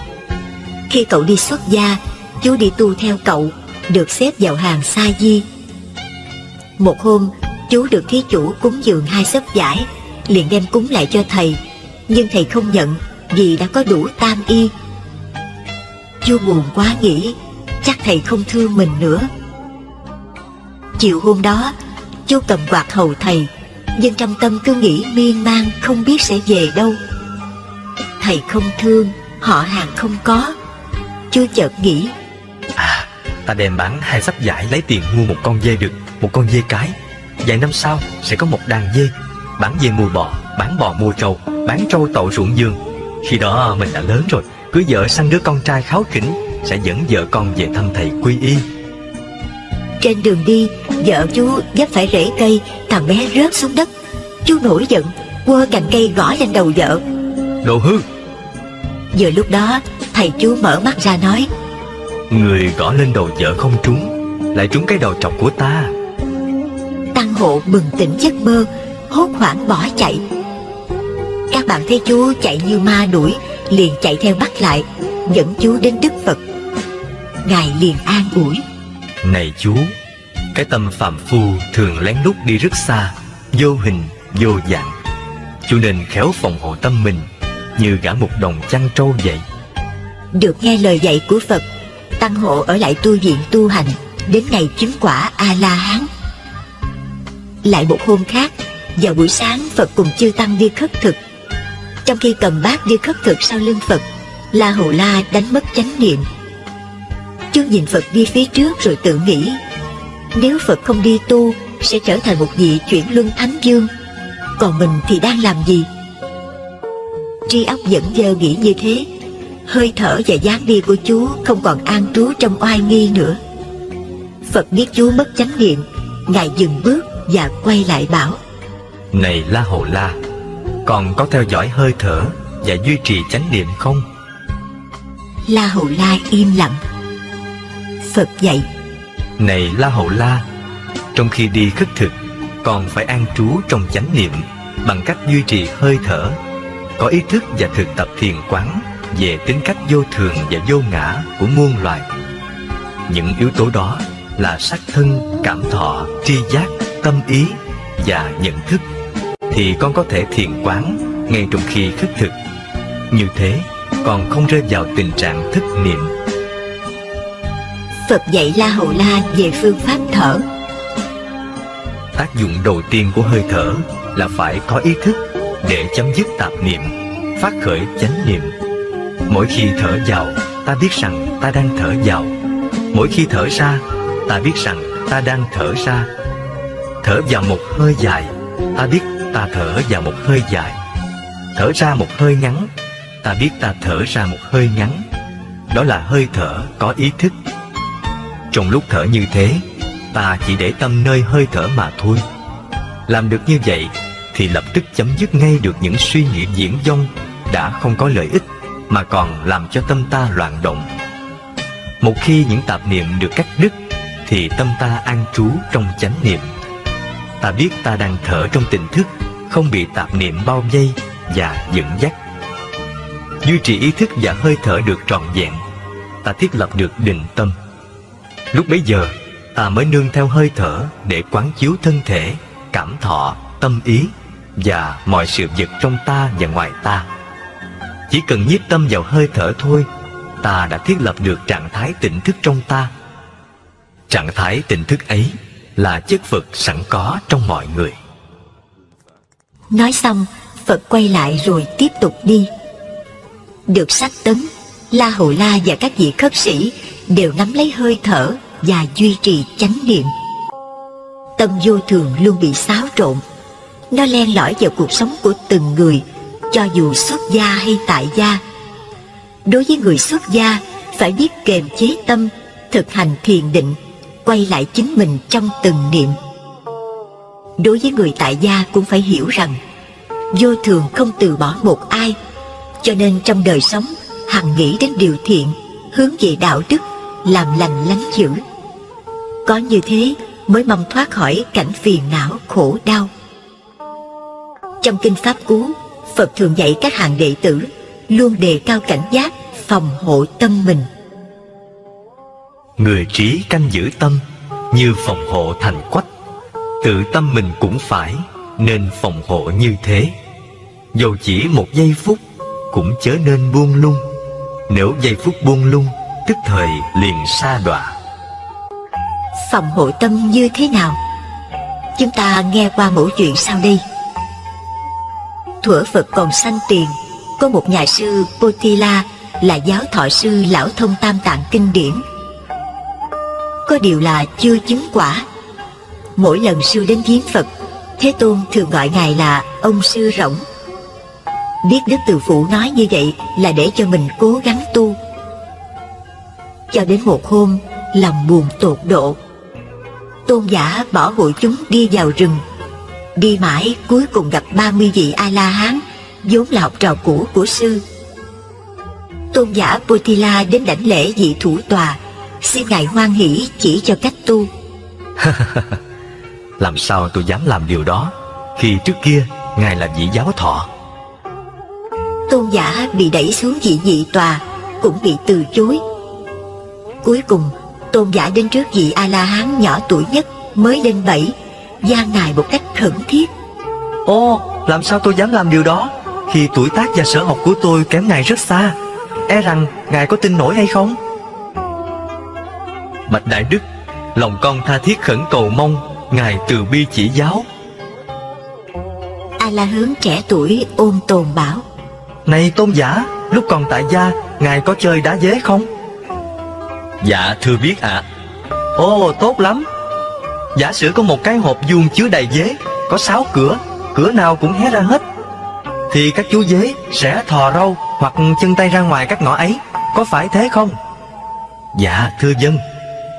Nếu cửa nào cũng mở rộng thì các chú dế sẽ chui ra ngoài hết, có phải vậy không? Dạ thưa đúng như vậy. Bây giờ muốn quan sát các chú dế ấy cho kỹ, ta phải đóng kín 5 cửa, chỉ chừa một cửa thôi. Rồi tập trung lại nhìn cho thật rõ ràng, chăm chú vào các sinh hoạt của bầy dế. Ta sẽ thấy rõ dế nào là dế than, dế lửa, dế cơm, chúng đang làm gì một cách rõ ràng. Này tôn giả, các cửa của cái hộp dế chỉ cho 6 căn: mắt, tai, mũi, lưỡi, thân, ý của ta. Những vọng tưởng lao xao và rộn ràng chẳng khác nào bầy dế kia. Muốn điều phục chúng, không cách nào tốt hơn là ngồi im lặng, giảm bớt các hoạt động của ý thức, bình thản nhìn một cách rõ ràng chăm chú, quan sát những vọng niệm của mình, không xen vào những ước muốn, lấy, bỏ, loại trừ. Bạch Đại Đức, con đã hiểu rồi. Tôn giả Potila từ giả 30 vị A-la hướng, tìm một nơi yên tĩnh tọa thiền. Để khuyến khích sư, Đức Thế Tôn gửi đến một bài kệ: Tu thiền trí huệ sanh, bỏ thiền trí huệ diệt. Biết rõ hai lẽ này, thế nào là đắc thất. Hãy tự mình nỗ lực, khiến trí huệ tăng trưởng. Chẳng bao lâu, Tôn giả Potila đắc quả A-la-hán. Nhiếp phục lục căn, hiền nhân có kệ: Sắc chi cũng không chinh được mắt, mắt tự do ngắm vật trong ngoài. Đẹp không vọng niệm mê say, xấu không khởi ý chê bai gớm nhòm. Tiếng chi cũng không làm tai mến, tai tự do nghe tiếng dở hay. Dở không buồn ghét nơi tai, hay không buộc phải chuyển lay trong lòng. Mùi chi cũng chẳng lung được mũi, mũi tự do để ngửi các mùi. Thơm không làm nảy ý vui, hồi không thể khiến cho khơi lòng buồn. Vị chi cũng chẳng sờn được lưỡi, lưỡi tự do nếm thử các gì. Ngon không làm mến ưa chi, dở không sanh khởi ý gì chán chê. Cọ đụng chẳng làm mê thân xác, thân tự do đụng cát lạnh nồng. Lạnh nồng không nhiễm được lòng, cứng mềm cũng chẳng trói trồng nơi tâm. Vật chi cũng không làm động ý, ý tự do xử trí vật danh. Giàu nghèo ưa ghét chẳng sanh, có không cũng chẳng khiến tình chấp nê. Cảnh không thể làm mê tâm trí, ý tự do tự trị lấy mình. Trong sanh tử dược tử sanh, tuy mang xác tục mà tình thần tiên. Đoạn này rất diệu huyền vô tận, người hạ quân nếu đặng dịp nghe, sẽ là tỉnh được giấc mê, bỏ điều hung ác theo bề thiện lương. Kinh Hoa Nghiêm Đức Phật dạy: Tất cả chúng sanh đều có đầy đủ đức tính trí huệ của Như Lai. Muốn phát huy những đức tính này, Tổ Bồ Đề Đạt Ma dạy: Chỉ cần quán tâm là đủ. Trong khi quán tâm, hành giả phải tỉnh táo, để lòng rỗng rang, không cho vướng mắc những ý niệm, tính toán ta và của ta. Chính cái tâm không này, nó phát sanh ra trí huệ. Khi đó, tình thương yêu của ta ban rải khắp muôn loài vạn vật. Nhờ có cái tâm không phân biệt ấy, chúng ta thích ứng dễ dàng với ngoại cảnh bên ngoài, đương đầu với bát phong một cách tự tại. Vẫn thấy, nghe, hiểu biết rõ ràng, nhưng không còn dấu vết của tình chấp. Bát phong là 8 ngọn gió lay động lòng người, làm thương tổn thiện căn trong khi tu hành. 1. Lợi là tiền tài lợi dưỡng. 2. Suy là nỗi đau khổ khi tiền tài lợi dưỡng bị hao tổn. 3. Hủy, bị người nói xấu, hủy mắng. 4. Dự, được người đời tán thán khen ngợi. 5. Xưng, được tôn xưng kính trọng. 6. Cơ, bị chê bai khinh khi. 7. Khổ, đau khổ hoạn nạn đến. 8. Lạc, vui sướng khi được điều như ý. Chúng sanh đứng trước 8 ngọn gió trên, bị nó thổi mà tâm không lay động, thì cuộc sống được an vui, tu hành mau thành chánh quả. Bằng ngược lại, bị nó thổi liền sa ngã, dùi dập đau thương, thì thật là nhu nhược, thiếu võng lực, chẳng phải là người chân tu, phải bị chìm đắm mãi trong dòng sanh tử. Chúng ta thử tìm hiểu cuộc gặp gỡ giữa Tổ Bồ Đề Đạt Ma và Huệ Khả. Huệ Khả thưa: Bạch Tổ sư, tâm con bất an, xin ngài dạy con phương pháp an tâm. Tổ sư bảo: Đưa tâm đây cho ta xem. Huệ Khả lúng túng nói: Con tìm mãi không ra. Tổ đáp: Vậy là ta đã an tâm cho người rồi đó. Sở dĩ Huệ Khả tìm tâm không ra, vì tâm không có hình tướng, chẳng qua là chấp cho nó là có, rồi chạy đuổi theo trần cảnh, làm cho tâm ngài bất an. Khi xưa Tổ Huệ Năng nghe được bài kệ Ưng vô sở trụ, nhi sanh kỳ tâm, ngài liền giác ngộ. Vô trụ ở đây là xa lìa 4 tướng: ngã, nhân, chúng sanh, thọ, giả. Trong kinh Kim Cang, Phật nói 4 tướng: 1. Ngã tướng, tướng của mình. 2. Nhân tướng, tướng của người khác. 3.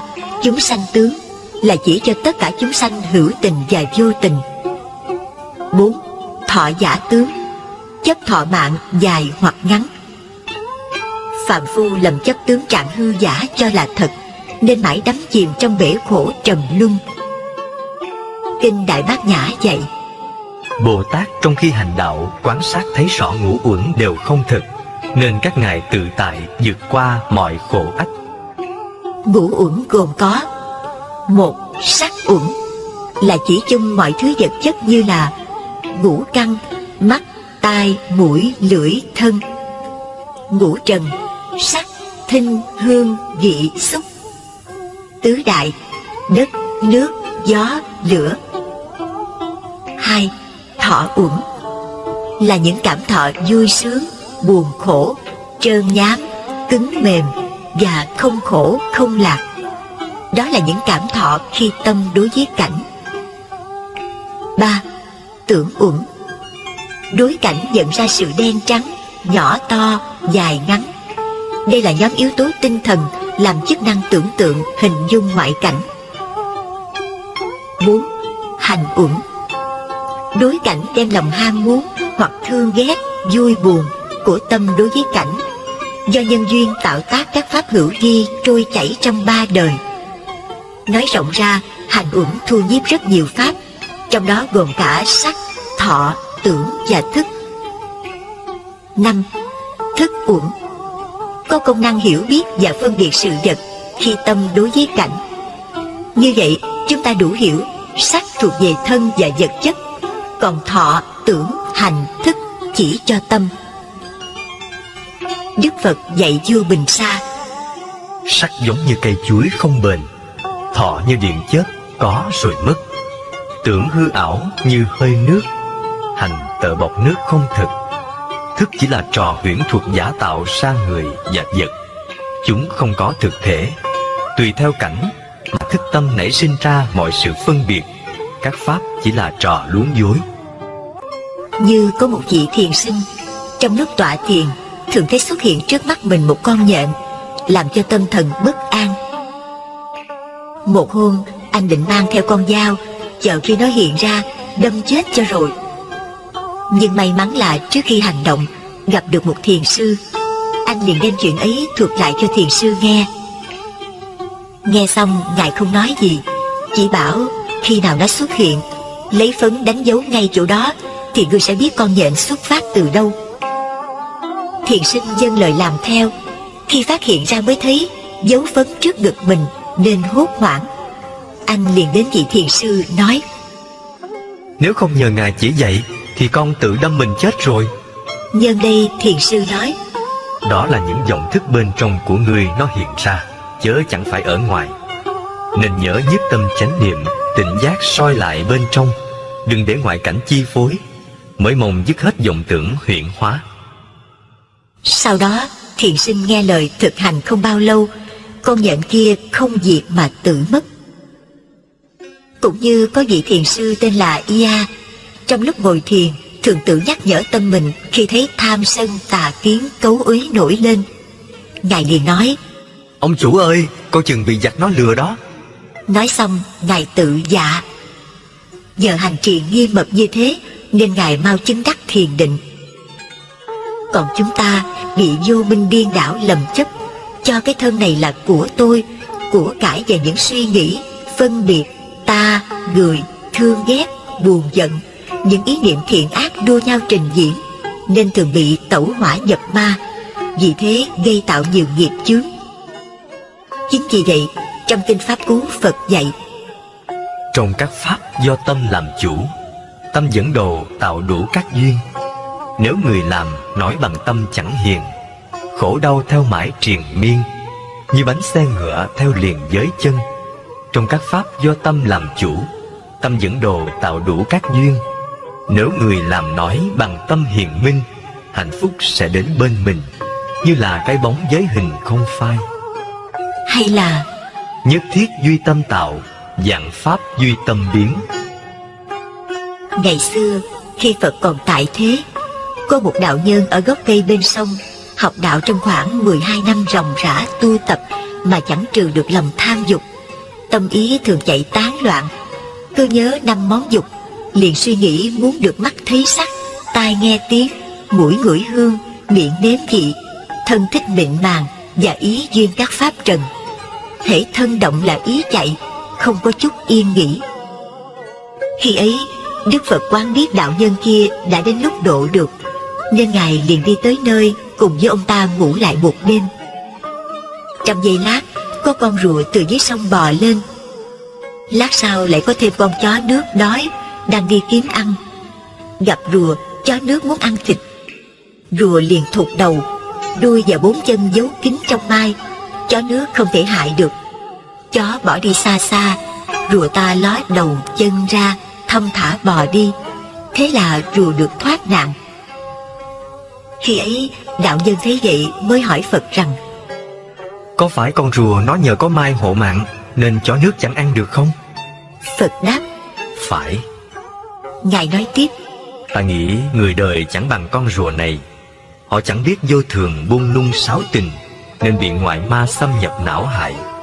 Đến khi thân hoại mạng chung, thần thức xa lìa, sanh tử không ngừng, trôi lăn trong lục đạo, khổ não triền miên. Tất cả đều do tâm ý gây ra. Cho nên phải tự cố gắng siêng năng tu hành, cầu an vui diệt độ. Nhân đó Phật nói kệ: Dấu căn như rùa nọ, phòng ý như giữ thành. Chiến đấu với ma dữ, không lo sợ bại trận.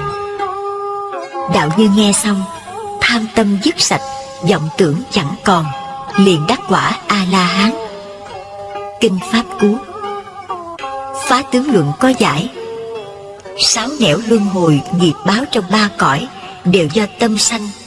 Chính cái tâm của ta, nó là chủ nhân sáng tạo cho mình một thiên đường hạnh phúc hay địa ngục của khổ đau.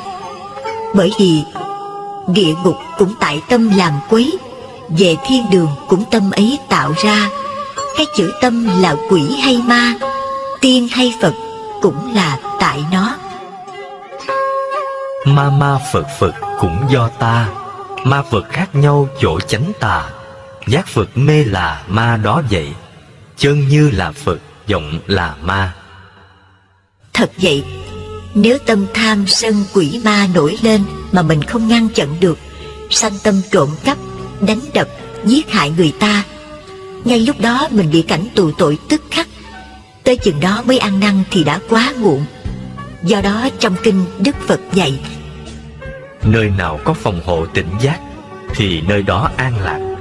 Nơi nào không phòng hộ tỉnh giác là nơi đó khổ đau.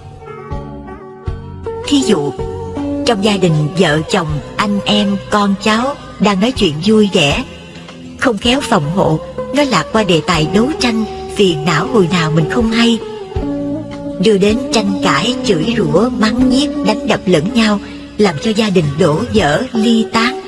Tới khi tỉnh ngộ thì không còn kịp nữa. Cho nên Đức Phật dạy chúng ta lúc nào cũng phải đề cao cảnh giác. Nếu đang nói chuyện mà không hài hòa, có thể xảy ra xung đột, thì mình phải dừng lại ngay. Đừng cho nó phát sanh, thì làm gì có phiền não khổ đau. Nếu như ai không nghe lời Phật dạy, hiện tại khổ, kiếp sau khổ, lại bị quả báo hồ đồ hỗn ẩu, căm ngọng, liếu lo, khổ sở. con người ở trong cảnh ái dục thường bị tham, sân, si, ganh ghét, đố kỵ. Chuyện nhỏ xé to, tranh giành bảo thủ, từ trong gia đình anh em, chồng vợ, thân bằng quyến thuộc, có khi vì một lý do không đáng sanh ra bất hòa với nhau cũng đủ khó chịu rồi. Cố lánh mặt nhau, định tuyệt giao hẳn. Nhưng ngặt gì còn sống chung một nhà, quyết không nói chuyện. Nhiều khi nín không được, phải nói ra với sự ngại ngùng. Giao thiệp lấy lệ, thật là khổ. Tình cốt nhục, quyến thuộc mà còn hờn ghét lẫn nhau. Huống chi người dân nước lã khác dân tộc giống nòi. Một khi thù ghét rồi, tìm đủ mọi cách giết hại lẫn nhau, gây thành oán lớn. hễ gặp nhau mắc tợ kim châm, xách súng, nắm gậy, cầm dao đâm chém, đánh đập, bắn giết lẫn nhau. Cuối cùng đôi bên đều bị tổn hại. Tình cảnh ở thế gian thật là vô thường. Cho dù tình thương của cha mẹ đối với con cái, vợ đối với chồng, anh em, bạn bè, quê hương đất nước, không có cái gì chắc chắn bền bỉ. Tình yêu hóa ra thù hận, trung thành rồi phản bội, thương nhau rồi lại ghét nhau. Những chuyện đó thường xảy ra là do tâm quá ích kỷ hay cố chấp những chuyện vụn vặt. Người nào có tánh nhỏ hẹp như thế, chẳng những tự chuốc lấy phiền não vào tâm, mà còn mang buồn phiền khổ đau đến người khác. Những chuyện nhỏ nhặt trong hôn nhân và đời sống làm cho ta gần hóa điên, và có thể sinh ra 50% bệnh đau thần kinh, đau tim ở thế gian này. Ông tòa ở Chicago, một người đã ráng điều giải trên 40.000 vụ ly hôn, tuyên bố: phần nhiều những cặp vợ chồng xin ly dị đều do chuyện lặt vặt. Và ông Hogan, trưởng lý New York, nói: phần nửa các vụ xử trong tòa đại hình đều do những nguyên nhân rất nhỏ, như thách dọa nhau trong quán rượu, kẻ ăn người ở gây gổ nhau, một câu sỉ nhục, lời nói mất lòng, một hành vi thô lỗ. Những cái lăng nhăng đó đưa đến ẩu đả, rồi xảy ra án mạng. Một nửa những đau đớn của ta là bởi lòng kiêu căng, tánh tự cao, tự đại, tự ái và quá cố chấp những chuyện không đáng mà ra. Những nỗi bực mình vì những chuyện nhỏ nhặt khiến cho ta oán ghét, thịnh nộ, chỉ vì ta coi nó quan trọng quá, làm cho tâm ta điên đảo, mà đáng lý ra phải xem thường và quên nó đi. Chúng ta chỉ sống được vài chục năm trên trái đất này, cớ sao lại bỏ phí thời gian ấp ủ trong lòng những ưu tư, bất bình không quan trọng. Hãy hy sinh đời ta cho các hành động cao thượng và những tư tưởng thiện lành, vào lòng bác ái vị tha, thì thân tâm ta được an lạc và làm cho mọi người vui vẻ, quý mến ta. Nên nhớ rằng, đời người như bóng câu, để tâm niệm Phật, hơi đâu mà lo nghĩ tới những chuyện nhỏ nhen không đáng kể. Trên đời này có mấy ai suy nghĩ được như vậy, cứ mãi hơn thua từ việc nhỏ như thị phi nhân ngã trong gia đình, cho đến việc lớn là những cảnh đấu tranh giết người, cướp của, mưu hại lẫn nhau, và chiến tranh giữa các quốc gia đều do tâm địa nhỏ hẹp, giành quyền lợi và phần phải về mình. Như vậy, người ta thua quấy họ đâu có chịu. Vì thế nên oan trái cứ mãi chất chồng. Muốn hóa giải oan trái, sân hận mau lẹ, không gì bằng chấp nhận tất cả sự xấu khổ, nhường điều tốt lành cho người. Phật bảo, người nào làm được như thế sẽ hóa giải hết oan trái, hận thù, và sanh ra vô lượng công đức, mau thành Phật quả. Kinh Pháp Cú, Phật dạy: lời ác hay mắng chửi, kiêu mạn khinh miệt người, gian tham và trộm cướp, đánh đập cùng giết hại, ai làm hạnh nguyện này, thù oán sẽ theo đây. Lời ôn tồn hòa thuận, tôn kính chẳng khinh ai, biết đủ và bố thí, từ bi đối mọi người, mở trói buộc an nhẫn, thù oán tự hết ngay. Khổng Tử dạy: lấy oán báo oán, oán ấy chất chồng, lấy đức báo oán, oán ấy tiêu tan. Qua lời dạy của Phật và Thánh, bảo ta phải hỷ xả những kẻ hại ta, thù oán hôm qua đừng giữ lại trong tâm, những kẻ phụ ta chớ ưu sầu lưu luyến, không nên để lòng hận thù che mờ lý trí. Sân hận âm thầm thiêu huệ mạng, lửa phiền ngùn ngụt đốt tâm can. Sân si tạo nghiệp một đời, nghìn năm thọ khổ muôn đời trầm luân. Đó là những lời ân cần của các bậc thánh hiền, nhắc nhở các hàng Phật tử. Vậy mà có mấy ai nghĩ ra, cứ mãi cho người hiền thường bị kẻ khác bắt nạt.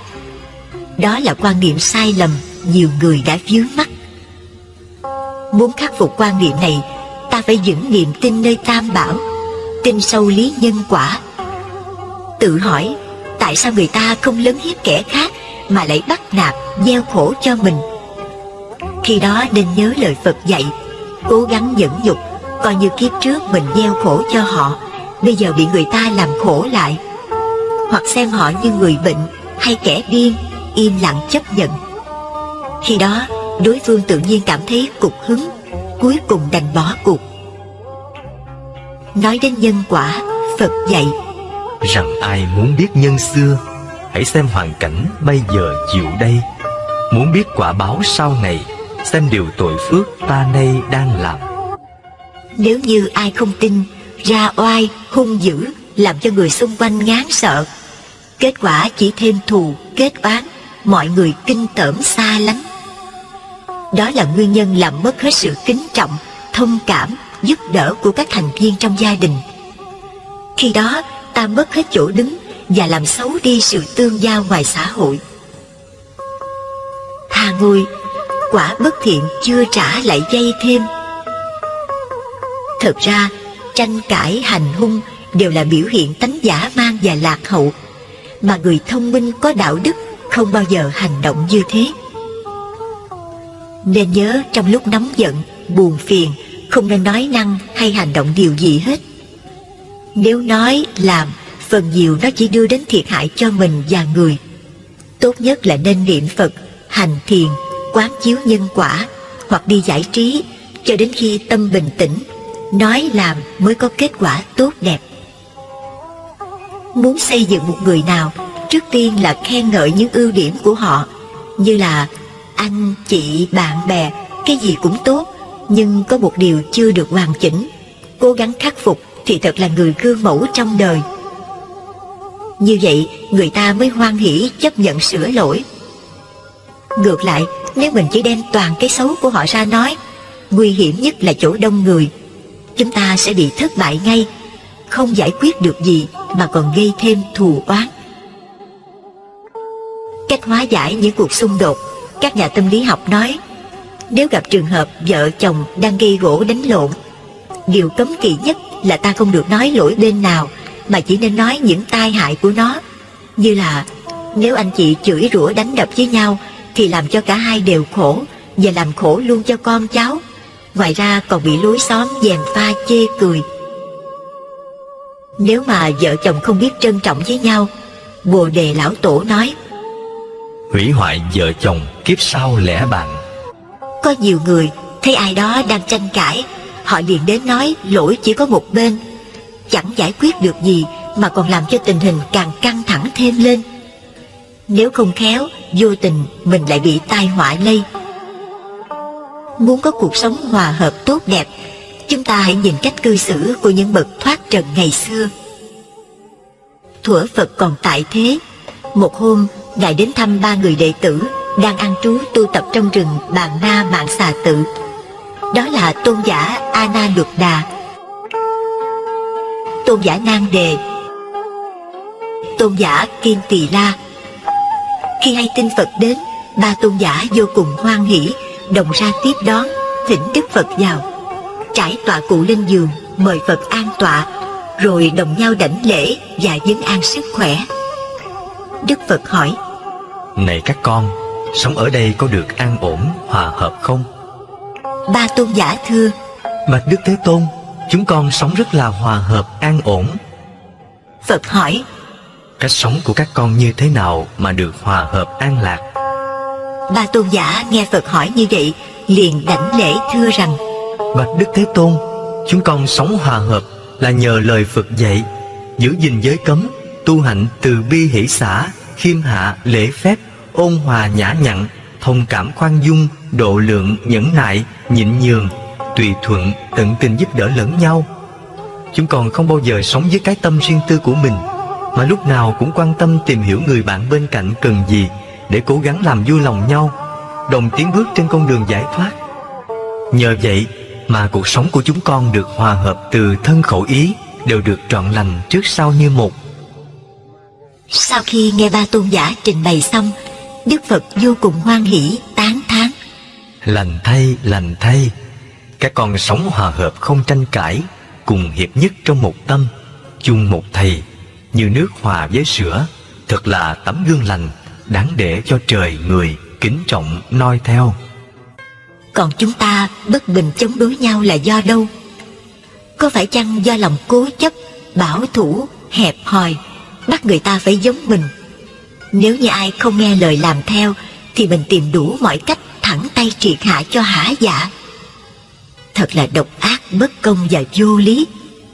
Tại sao mình không giống người ta mà lại bắt người ta phải giống mình? Phật dạy con người sanh ra trên cõi đời đều mang theo cái nghiệp khác nhau, cho nên chuyện giống nhau là điều không thể có được, ngoại trừ các vị biết tu. Đức Khổng Tử nói: nhân vô thập toàn. hễ có ưu là có khuyết, bắt lỗi người phải xét lỗi mình, đó mới là đáng bậc công bình, nẻo chính trực, trí người quân tử. Cho nên trong nghệ thuật xử thế, mình muốn người ta sửa lỗi, trước tiên mình phải tự sửa đổi, tận tình thương yêu giúp đỡ, đối xử tốt đẹp với tất cả mọi người, thể hiện qua lời nói, cử chỉ, hành động chân thành, đầy lòng bác ái vị tha, thì tự nhiên người khác đối xử tốt đẹp lại mình. Người xưa có câu: ta vì tất cả mọi người thì mọi người sẽ vì ta. Ở đời tôi thấy có nhiều người lúc nào cũng muốn người khác nghĩ đến mình, mong cầu phước báo, mọi sự như ý, nhưng chưa thấy họ làm được việc gì lợi ích cho ai mà lại mong cầu đủ thứ, thật là khờ dại. Người trí không cần mong cầu gì cả, lúc nào cũng lập công bồi đức, làm lợi ích cho chúng sanh. Quả lành kia không cầu mà tự đến. Muốn có đầy đủ phước báo, thân tâm an lạc, điều quan trọng tâm phải thanh tịnh. Trong kinh A Hàm, Đức Phật đưa ra 11 phương pháp tu tập để cho tâm được thanh tịnh, giải thoát. 1. Tự mình là thiện tri thức, thân cận, gần gũi thiện hữu tri thức để học hỏi những điều hay, lẽ phải. Người xưa bảo: gần mực thì đen, gần đèn thì sáng. Thật vậy, gần người ác, tâm mình trở nên hung ác. Thí dụ như mình hiền hòa mà chơi với những người bạn hung hăng, lỗ mãn, mỗi khi họ nói ra là chửi thề in ỏi, nói trên đầu trên cổ. Nếu nhịn hoài cảm thấy thua lỗ nên chửi lại cho huề, ngay lúc đó mình đã hóa ra người hung dữ. Hơn nữa, gần người ác, tánh hung dữ của họ làm cho mình khổ và dẫn dắt ta đi vào con đường sa đọa tội lỗi. Ngoại trừ bậc thượng căn đại trí, gần người ác mới không bị ô nhiễm. Còn gần người thiện lành, học hỏi được những điều hay lẽ phải, và nhờ đức tánh thiện lành, từ tốn của họ làm cho tâm mình được an lạc.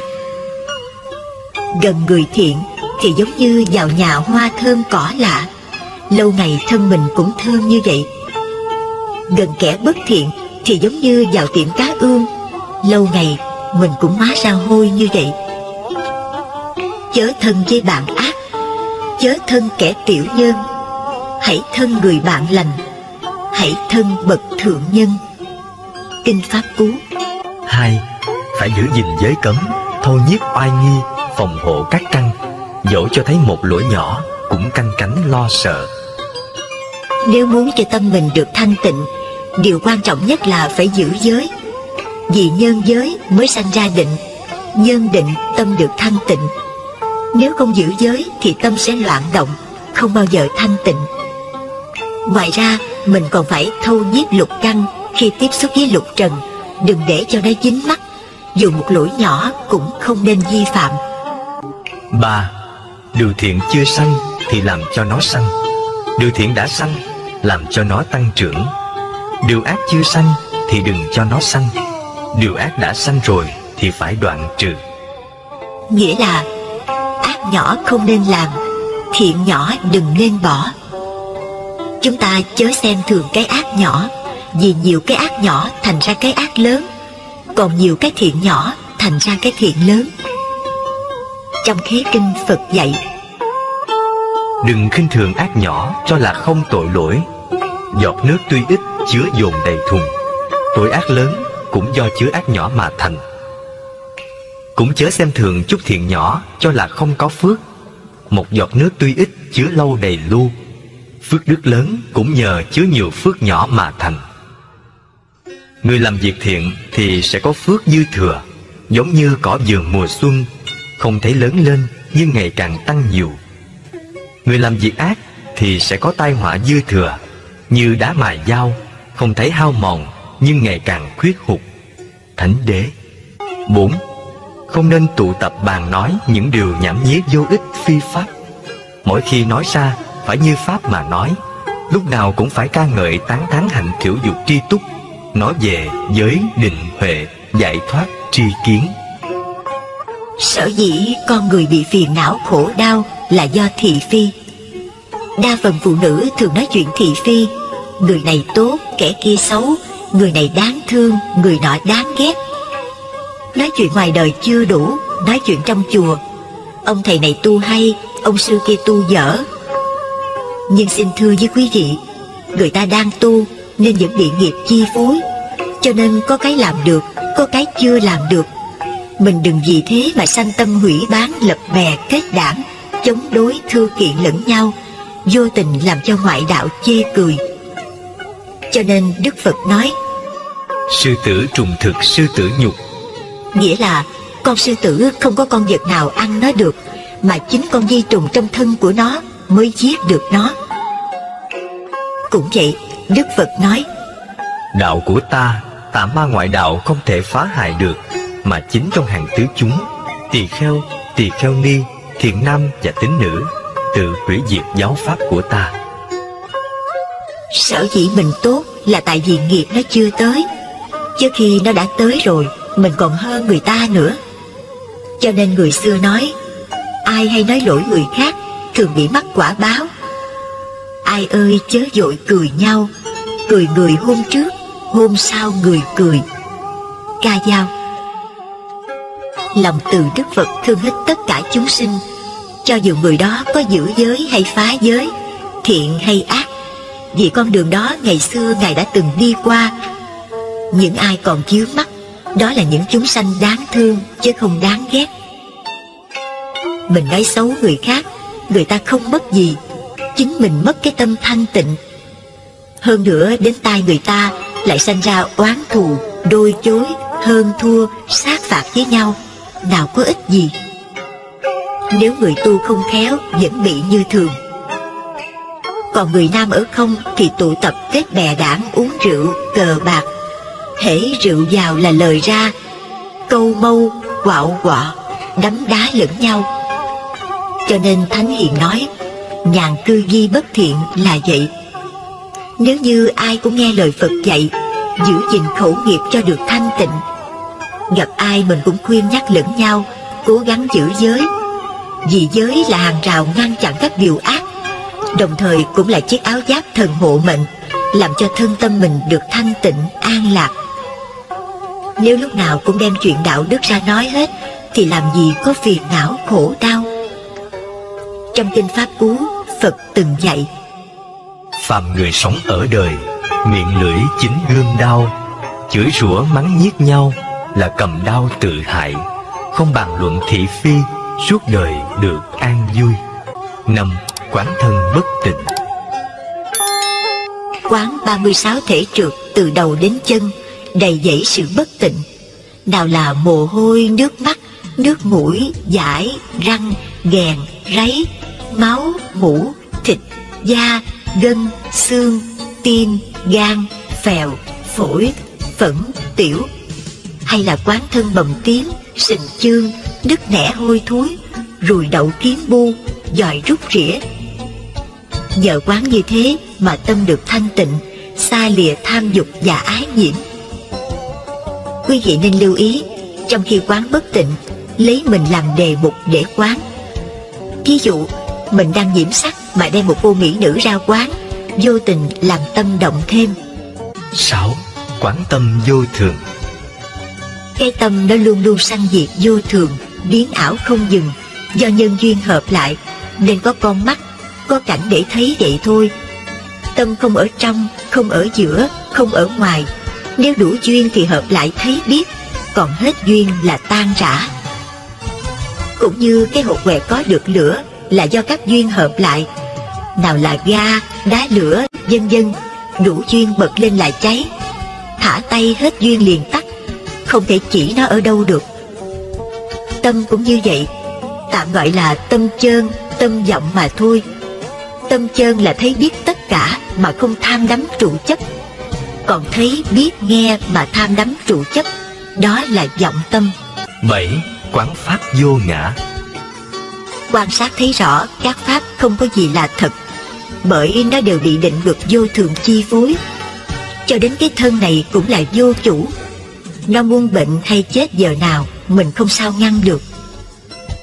Thí dụ, thân bệnh cho là khổ, hết bệnh cho là vui. Thật ra khổ, vui, thường hay vô thường, tự tánh nó không có gì hết. Cho đến pháp của Phật cũng chỉ là phương tiện, như ngón tay chỉ mặt trăng hay là thuyền bè để vượt qua sông mê. Pháp của Phật giống như lương dược, tùy bệnh mà cho thuốc.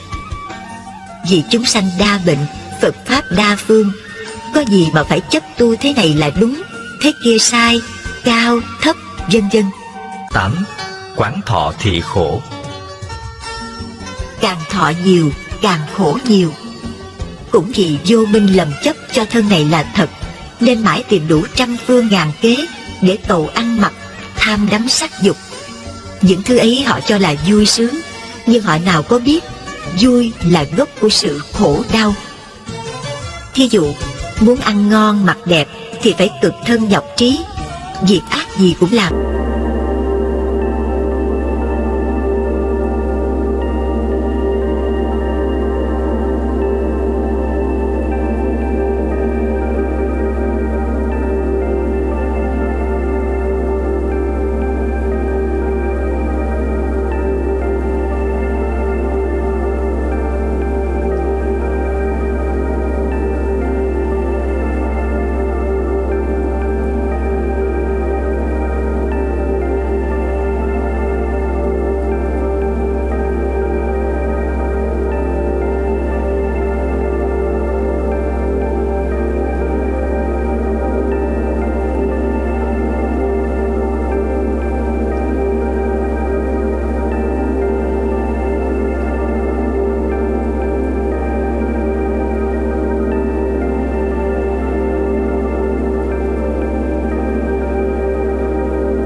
thường giữ đức khiêm tốn, nói lời tao nhã, đối đáp cởi mở, nói đúng nơi, dừng đúng chỗ.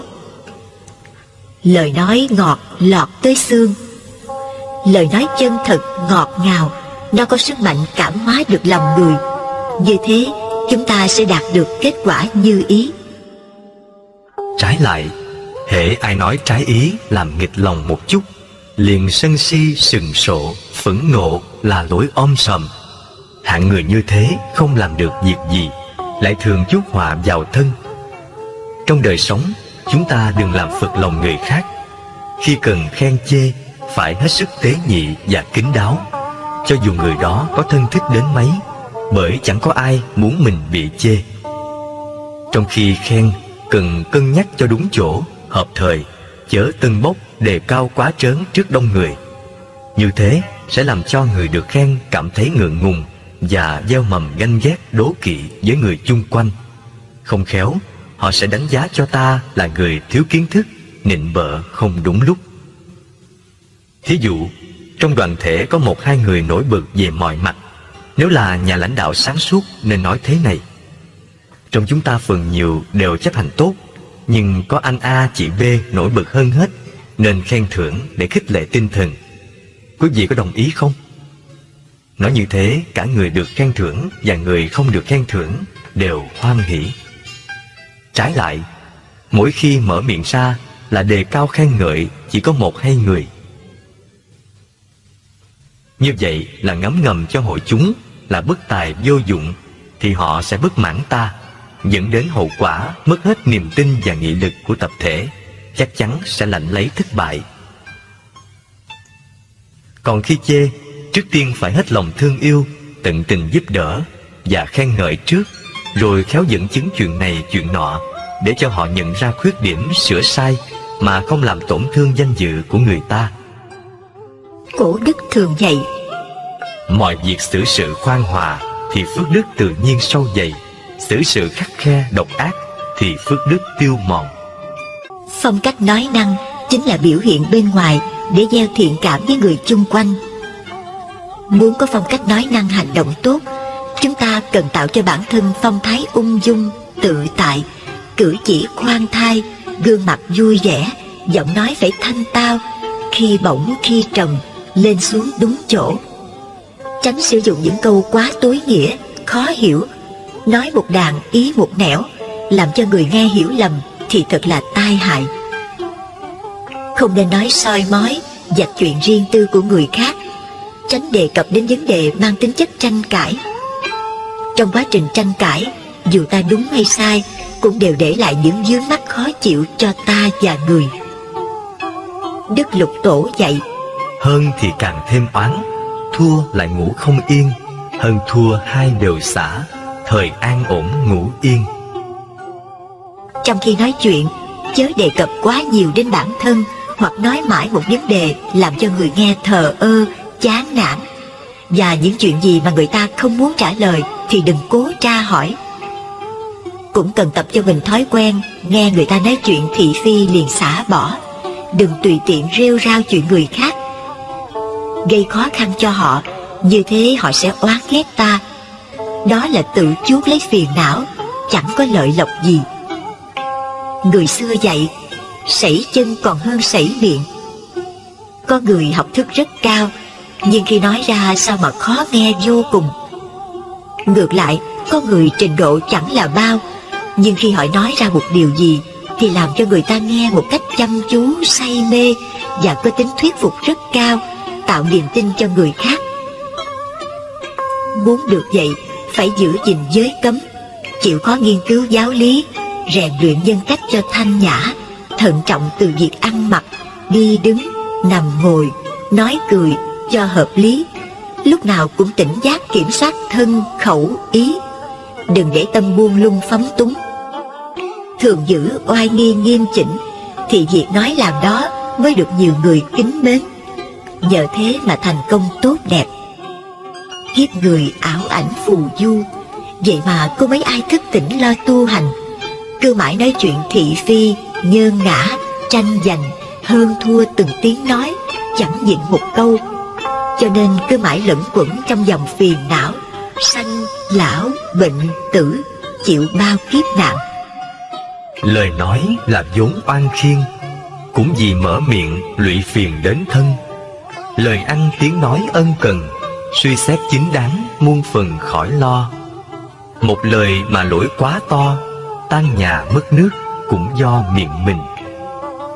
Bớt nói một câu chuyện, bớt sanh một lỗi quấy, thêm một câu niệm Phật, thêm nhiều duyên giải thoát. Muốn cho gia đình hạnh phúc, xã hội yên vui, Cổ đức khuyên chúng ta phải tu hành nhẫn. Chữ thứ nhất, nhẫn năng xử thế, là người hiền khó kiếm trong đời. Chữ nhẫn giới trì tâm trong trẻo, khuyên dương trần giữ phận làm đầu. Nhẫn hương lân cũng khắp đâu đâu, trên cùng dưới điều hòa ý hỷ. Nhẫn phụ mẫu gọi trang hiền sĩ, phận xướng tùy chồng vợ nhịn nhau. Nhịn xóm làng cô bác mới cao, nhẫn tâm nọ thường thường an lạc. Nhịn tất cả những người tuổi tác, giữ tánh lành yên tịnh lâu dài, quanh năm mới bảo toàn thân thể. Sinh, già, bệnh, chết là những gánh nặng đè lên vai của tất cả mọi người. Những gì xảy đến với người khác thì cũng có thể xảy ra cho chúng ta bất cứ lúc nào. Thân này không bao lâu sẽ vùi sâu đáy mộ, như cây khô khúc gỗ, dứt bỏ vì vô thức. Kinh Pháp Cú. Qua lời Phật dạy, cho chúng ta thấy thân tứ đại này quả thực là mỏng manh tạm bợ. Nếu chúng ta không biết sử dụng năng lực của tuổi trẻ để thực hiện những điều chân chính, thì không mấy chốc tuổi già đến ta sẽ hối tiếc, cuộc sống rất vô thường. Cái khổ của sinh, lão, bệnh, tử luôn luôn rình rập ta. Những ngọn lửa phiền não nội tâm như tham vọng, giận dữ, oán thù, ganh ghét, kiêu mạn, nghi kỵ và bất mãn đang nung nấu tâm hồn chúng ta, đều do ta thiếu sáng suốt mà sanh ra. Để hóa giải những nỗi thống khổ đó, Đức Phật dạy vua Suddhodana rằng: phần lớn những khổ đau mà ta chịu đựng đều do ta tự tạo ra, không thể nào thoát ra được khổ đau bằng cách van xin cầu cứu với một vị thần linh nào. Ta phải quán chiếu tâm ta và môi trường hoàn cảnh chung quanh ta. Mỗi cử chỉ hành động phải tỉnh giác để loại trừ những nhận thức sai lầm đã từng làm cho ta khổ đau. Ví dụ, có một người nào đó đến chửi mắng ta. Nếu ta chửi mắng lại người ấy, trong trường hợp này ta khổ mà người ấy cũng khổ. Theo đạo lý tỉnh thức thì ta không nên vội nổi giận chửi mắng họ. Trong lúc đó phải bình tâm quán chiếu để thấy được vì sao họ tới chửi mắng ta. Nếu ta thực sự có lỗi thì thành thực nhận khuyết điểm sửa sai. Nếu ta không có lỗi thì chắc chắn họ đã hiểu lầm. Trong khi đó ta phải sáng suốt chứng minh cho họ thấy được sự hiểu lầm ấy.